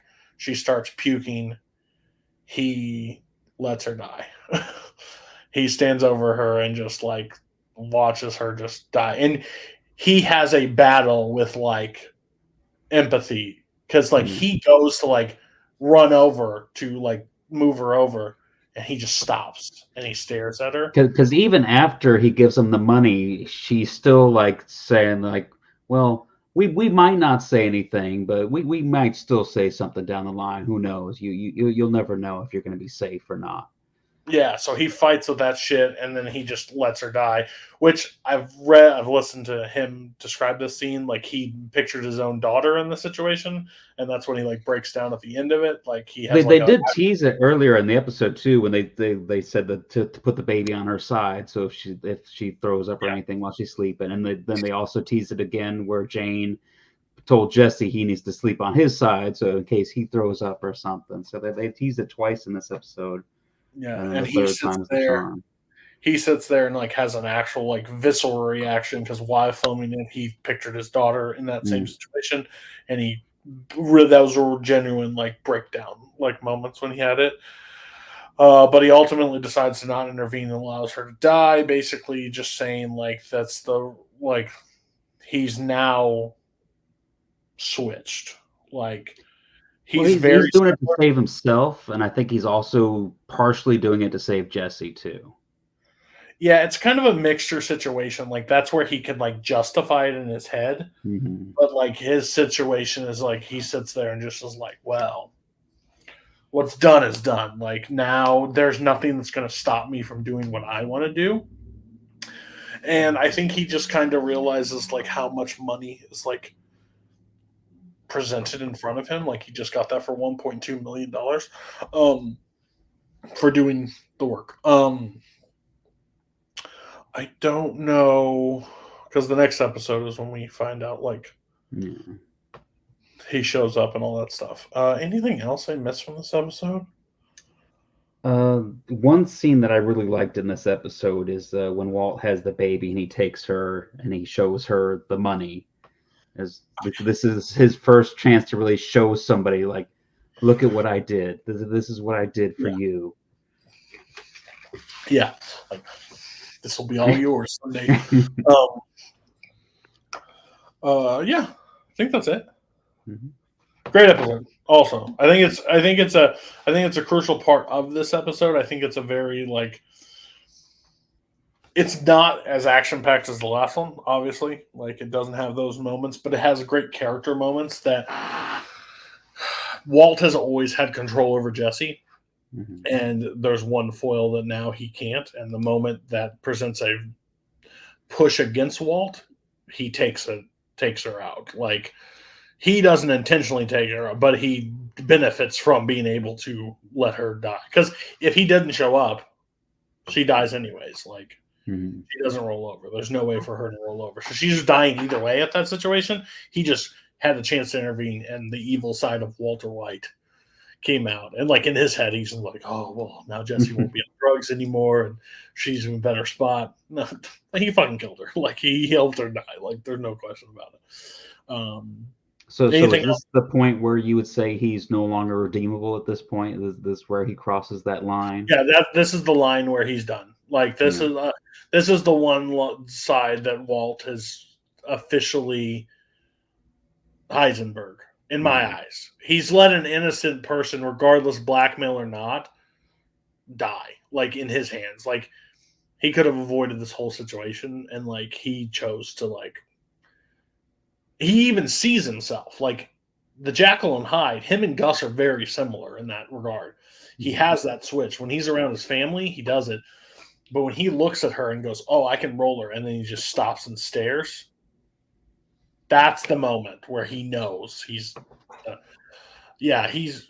I think honestly, if we're talking about like his morality and stuff, he killed Crazy 8 at the beginning. I think that's a similar side where Crazy 8 didn't have to die.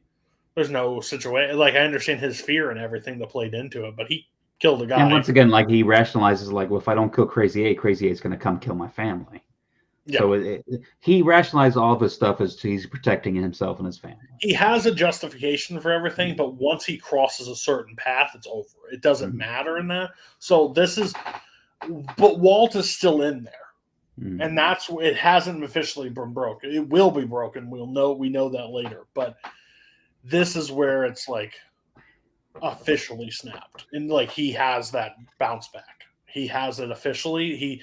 He cried, so it shows some remorse inside of him. So he's still teetering. But yeah, he gone. He gone. Mark, you seem to disagree with that statement. I mean, because you're going to justify this, because you both said the killing of Jane, you were both going to justify. So I would love that to be on the case. Listen, we've all held a crisp $100 bill before. We know how good that is. And just to, like, okay, like, girl's life's worth $100. I just want that on the record of Mark Menchaca, his defense. That'd be like burning a loaf of bread in front of starving children. It's pretty much the same thing Zicky did. It's just yeah. I mean, I think this is kind of an okay episode of a really good moment at the end.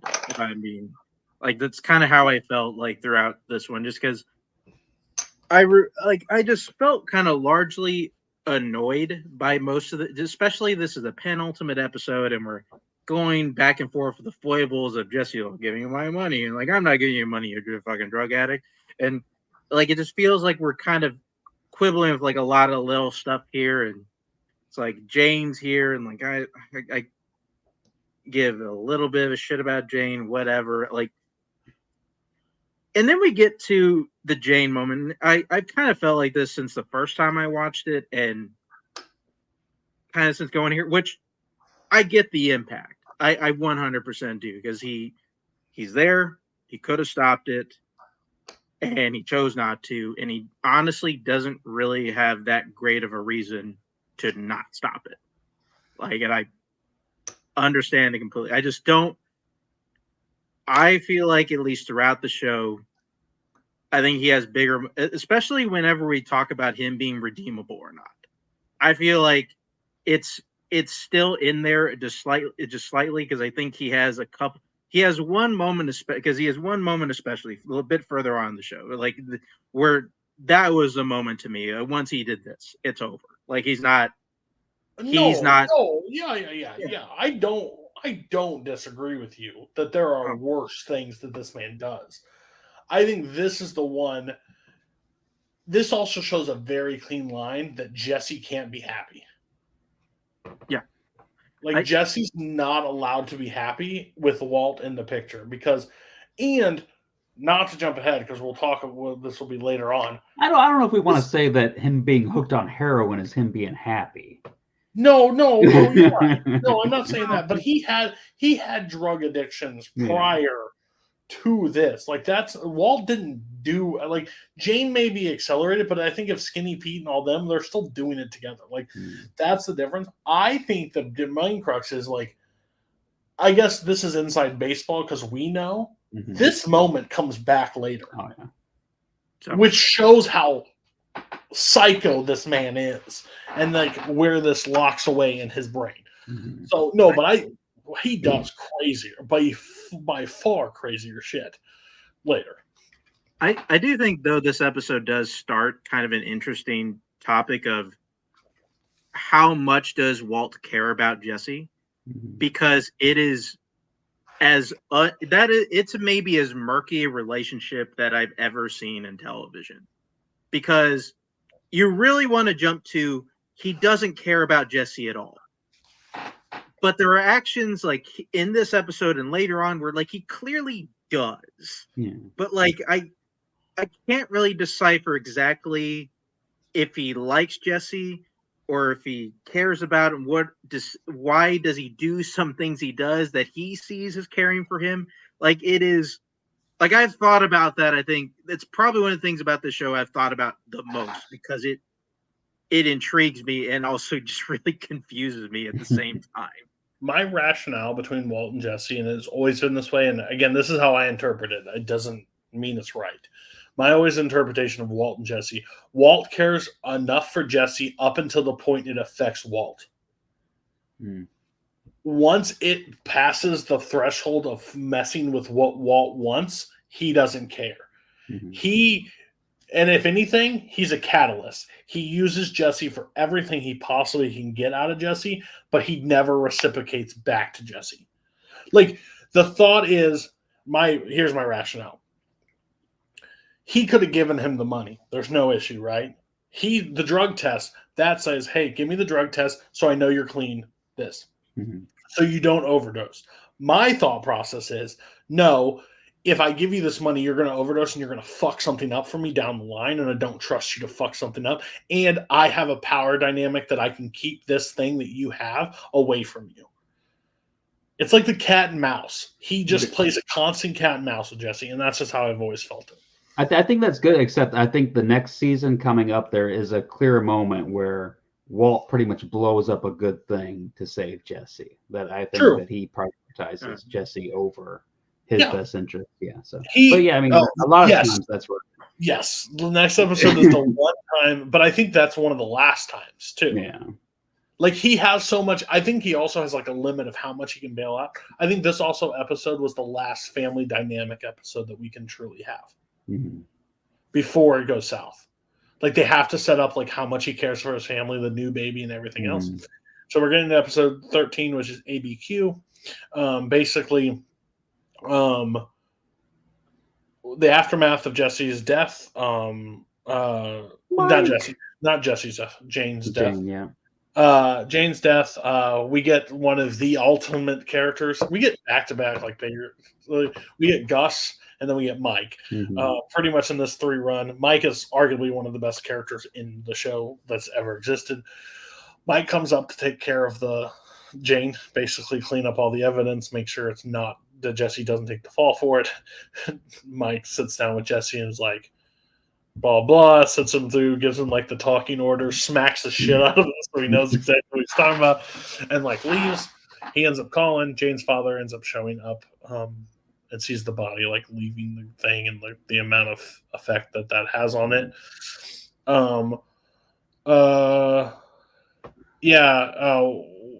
Basically, Walt goes down for surgery to get the thing out because he was supposed to like have that situation happen right before he's going under. Skylar asks his question, is like, hey, did you pack your cell phone? He responds, which one? And then he goes under, he wakes up. She is very like, because it fast forwards a little bit. Yeah. After that, they're at their cancer meeting or whatever, and since they're talking, chumming, having the whole thing. They get back home of the situation. He gets out, and she's like, I want you to pack your things, and I want you to leave. I'm going to Hank's. I'm doing this. Wait, what? Like, can we talk about this? Like, what's the situation? Like, no, we're not going to talk about anything like that. But then ends up, like, telling no, that's not. Basically, she ends up leaving because she's like, you said which one? Like, the phone situation. And then, like, list a bunch of different stuff that she checked in on. Basically, I called Gretchen, and then you did none of the shit. You did. They paid for nothing. You were paid up. Tell me about that. And we're doing this, and we're doing that. And, like, is this the episode where she asks, he tells her the truth? No, that's later. Okay. She gives him the opportunity, and he just can't. Yeah, because I did a bad thing. I've said this before. I couldn't stop after this episode. I watched ahead, and I struggled really hard. I just couldn't. And I'm going to rewatch, and I will be fully on all the stuff moving forward. This is just, if you're not hooked after this episode, like these 3 episodes of Breaking Bad, I don't think the show just won't work for you. It just doesn't. Like, I'm fully hooked. I'm ready to roll. So I mean, that's the thing, because this is like season 2 is arguably the weakest season, but yes, once you get through this, the next 2 seasons just they're thrill rides. They're absolute thrill rides. It ends the Skylar that have the main thing is the confrontation that happens between them about everything. They're taking their kids. You're not going to see them. You talked about a second cell phone. Tell me the truth. Nothing. And I think she says the other words, like, even if you did tell me, like, even if you told me, I don't think I want to know. Like, or even if I could believe you after all the stories you've told me. Yeah, all the stories. I don't want you to, I don't have anything. And then we learn about Jane's father's job. He's an air traffic controller. He is giving things over the thing. He says, like, his daughter's name in the situation. He's taking a leave off. He ends up causing 2 planes to crash together, and a plane crash over Walt's in the impact zone. Everything. That's where the teddy bear came from. That's where the body parts are. They all, like, end up falling into the yard around him. And 167 people were killed. That's the amount that were killed. Brings our kill count up to 178. That's why we're not going to fully include it. We'll keep it just to see how many total actually die at the end of it. I'll keep 2 separate counts. Yeah, but the 167 is just unfair to every other show that we're doing. That might not, in every episode we do future, I don't know if we'll ever get close to that. But they cause the crash. It's over Walt's house. And that's basically how the second season ends, with the crash and everything. And then we'll see the aftermath of all that stuff end up happening. I like this season finale. It's not as action-packed as it could have been, like a Tuco or a situation like that. Because we got to remember, Tuco opened this season. Yeah. Like, the Tuco death started the season, which would have ended last season. So we got some crazy thing. We get the Gus, we get the millions, we get the the situations that happen. Jane's death. I think this is one of the crucial points, because it's Skylar finding out more and actually decides to say, hey, we're done, which is going to just catalyze. that's enough jumping point for season 3 than anything else. Like, he did this for his entire family, and now his family, the only person that can really turn, has taken that away from him. So, what were your guys' take? I don't know how, like, of season finales, I would say that's actually a weird one to say, because we always say season one's one was ended and started in season 2. It's almost like there's 2 season finales in this season. Yeah, so like one at the beginning, one at the overall, end. this is probably one of the weaker like season finales in regards of like crazy things that happen. Because the airplane doesn't impact us as the audience. Like, that's crazy. It happens. I mean, it's something that's like pretty much Walt indirectly caused the death of all those people. Yeah. So, I mean, that's true. Yeah. So if it wasn't because if he would have saved her, then those people would probably still be alive. So I mean, she'd be in rehab. Yeah. Well, maybe. Well, he was picking her up. Maybe if her and Jesse were talking about going to New Zealand, so they might have been he gone. wouldn't have done anything. She would have died either way. No, he would have just gone to jail. Well, as I said, if Walt could have saved her, if Walt would have saved her. Oh, if Walt would have turned her. Yeah. That's fair. Yeah. But yeah, man, like heroin addict is getting he gets cause for a heroin death when she's the one that did the heroin. It's crazy. But yeah, like I said, this is really the bridge between almost 2 different shows, because you have the first season of Breaking Bad, which actually ends in this season pretty much, and then once you have Gus involved, it's almost a different show. Once you get into season 3, it's just it picks up and it just goes. So I think this is a really great bridge. That's why it's kind of hard to judge season 2.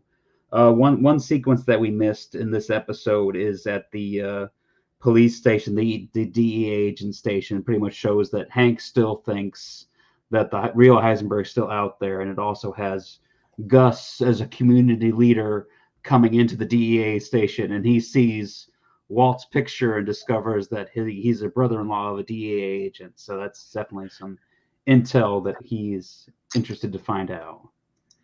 Which Gus is very cautious with what he does business with. He does not just do business with anybody. And I think that's a telling card, which will play out in future seasons of. It really shows his intelligence and his guts, is that he's a community leader that's donating his money to the DEA and stuff to help them out. Yeah, no one even suspects Gus as anything more than what Gus is. That's how good he is at concealing who he is. Like, Saul doesn't know it's Gus. Like, he has a connection that gets a connection to call the guy. Like, he doesn't even have contacts with him at this point. So, Mark, what was your take? Yeah, like I guess I give away this is not one that I think we'll talk about next, but maybe if we do this for, I don't know, more years, maybe eventually we get to something like, Game of Thrones, because this finale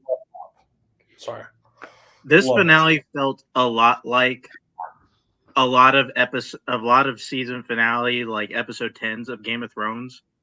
This is kind of like it is the finale, but like nothing really big happens in said finale, and we're just crazy thing happens in 9 to set up 10 to move on to the next season. Right, and so it's like that's kind of what this one felt like. Listen, I got my high in the first 5 minutes where we saw Mike. I like Gus. Gus is cool. Mike's my guy. I love Mike. If you like strong arm me to tell you my favorite character of the show, my honest answer is Mike. I freaking love Mike to death. So like I remember like before being very surprised to see him in here. I thought it was later we saw him. I was very excited as the end of season 2. But yeah, I mean, I thought it was okay. I do like how we lead into Skylar finding out. I like how it's Walt tripping up, and then her having that moment in the doctor's office, which, I mean, he should have, figure something was up right away. It's like, wait, why are you asking if like I can be alone? Like that should have triggered something in his head. What do you mean if I could do stuff on my own? Right. But and then it leads into an argument of a bunch of things that we don't even know about. I think a lesser show would have featured an episode of like seeing her on the phone or like, snooping around. I kind of like we just kind of jump into this and like she already knows everything and then she kicks him out. And then also I get like the whole plane thing. It just it still does annoy me the fact that okay, we had like this whole thing lead up of like, oh, what's gonna happen at Walt's house? We see this teddy bear and these bodies and then we get to the end of the season. It's like, oh, these planes crashed, and yeah, Walt was kind of responsible for it. It's like, whatever. Like, I like to hope that there are some safeguards that maybe would have not let that happen. But I don't know how air traffic controllers work. I don't know if there's like somebody watching everybody do everything or pilots looking out windows and stuff. But who knows? Well, he also. Go ahead. Sorry. It's just it's always a thing that's always bugged me, and I just never 100% liked. It just feels like a thing, even though we have a connection to it. It always feels like a thing that just feels so disconnected from everything happening, and it just feels like something they just kind of threw in at the end of the season because we needed a big thing to happen at the end of the season. Yeah, I don't remember how much that's really addressed in the rest of the series, really. What part? I don't remember how much they really talk about the plane crashes in the rest of the show really at all. I don't really think it's not much.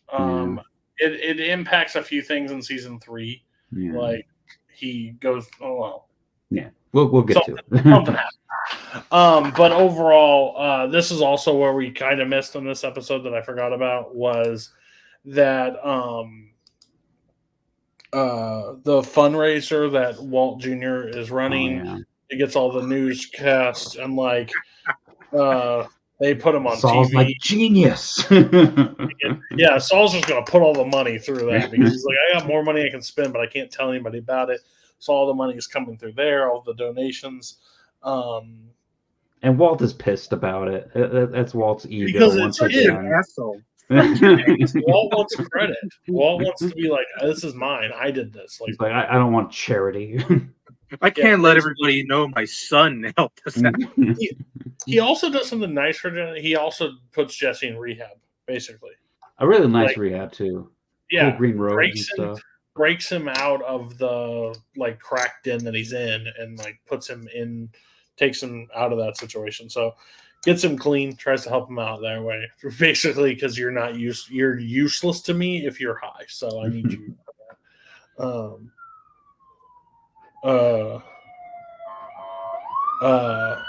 I have so many fire. I'm coming down. Walt, I've done something wrong, and people are coming to my house to kill me. Like, I don't know what's happening. Yeah, but that's main crux. The whole breakdown at the end of the episode is like ducking my calls for weeks and doing this, and then yeah, I thought it was brilliant. Yeah, that's season 2, Breaking Bad. I guess we get ratings. Yeah. Well, I think we know what Cody's rating is going to be. Ooh, yeah. That's I'll let everybody else go.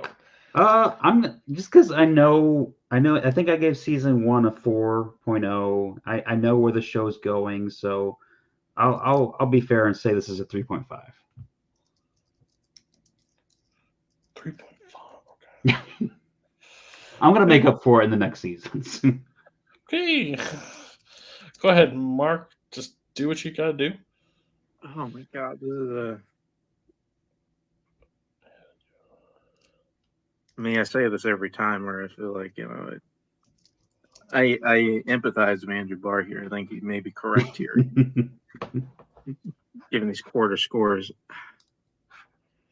I don't know. I'm stick to my guns on this one. I think I will concur with our other host here. I'm going to stick with 3.5. There's some really good moments here. I just feel like it's a lot of spinning wheels. Oh, it's not gonna go on for too long. I mean, we've talked about it a lot, how these things just kind of take off from here. That's not going to be an issue, but still, like, which is weird because I think also I gave season 1 a higher score, and I think I at least give that one. I think I at least give season 1 a little bit, just because I think the setup for season 1 is so good, and it does feel like we kind of there's a little bit more running in place here than I'd like. Even though I said a lot, there's a lot of good stuff here. Like, I'm not gonna say like like this is a bad season on 3.5. Still very good. It's not even the lowest score I've given to a season so far in the show. I just want that on the record that we have Breaking Bad season 1 that doesn't have a season finale, basically at 4 stars, and this season's 3.5, which has Tuco's situation, Saul Goodman's episode. Okay, wrong. I was going to be, fair. I was going to go 4. I don't think it's less than the first. I think it's better than the first season, but I don't think it's as great as it could be. So that's where I would have leaned. So basically, so far. You want to hear your guys' hypocrisy. Just I want this on the record. Breaking Bad is better than we put Breaking Bad season 1 better than Wire season 1 and Oz season 1. So technically, this can't fall anywhere. So. We never did Oz season 2, which we need to. Where are we putting? We rated it. We didn't rate. We didn't rank it. Oh, okay. So, which Oz season 2 is definitely higher rated than Breaking Bad season 2. Crazy to me. So far, Wire season 2. I don't know. Wire season my 1. ratings would say I disagree with that because I definitely have Breaking Bad season 2 over Oz season 2. Yeah, I think you gave Oz season 2 a 3. What did we give Oz season 2? So Cody and I both gave it a 4. Mark gave it a 3, and Mike gave it a 5. And what did you give it? You and I both gave it 4s. So Mark you think Oz season 2 is better than Breaking Bad season 2? Looking at my scores, yes, I do. Do you still believe that? I mean, season 2 of Oz is pretty strong. Like I said, I'm also grading on a curve because I know 3 and 4. Okay, hold on. Why can't things be the same score, but just be ranked higher? Because I already rated that one a 4, and now that I've rated this one a 3.5. We're watching this as is. We're not rating what has come. Yeah. We can't rate it what's coming because we do. There are some episodes in the season that kind of drag and take their time, kind of meander a little bit. Yeah, season 1, episode 1 of Oz really made crash. So so we'll do this fair and game. The highs of season 2 of Oz though are like really high. So Oz season 2, this will be mutual agree. Is it better than Breaking Bad season 1? No. No. Is it better than Wire season 1? No. Is it better than Oz season 1? Yes. Okay. Breaking Bad season 2, is it better than Oz season 1? Yes. Yeah. Is Breaking even though the rating that we gave it, we're gonna do this as is Breaking Bad season 2 better than Oz season 2, Mark? Yes. Yes, emphatically. 100%. Yeah. Okay, so that moves there.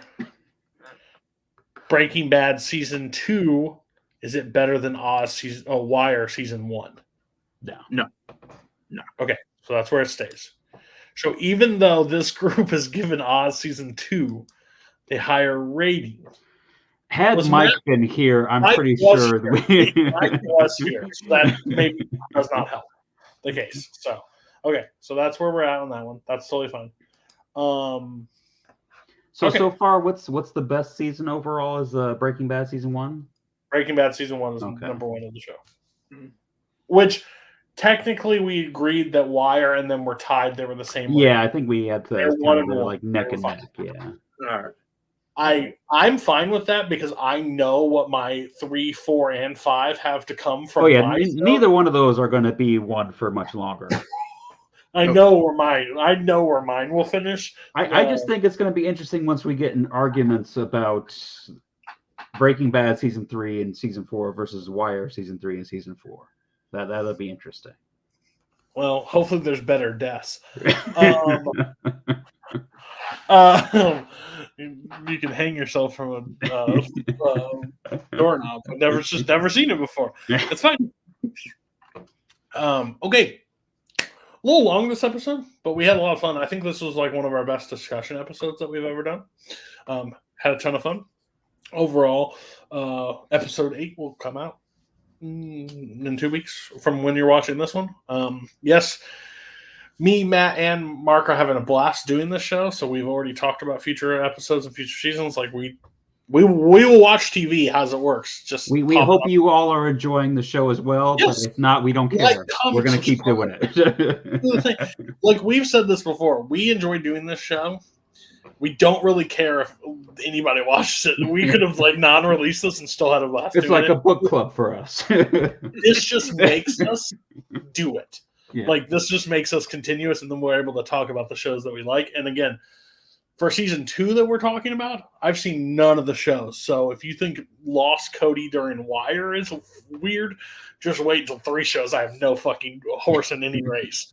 And I'll make Mark mad just as bad with things I disagree strongly in. We'll see you on the next one. Bye.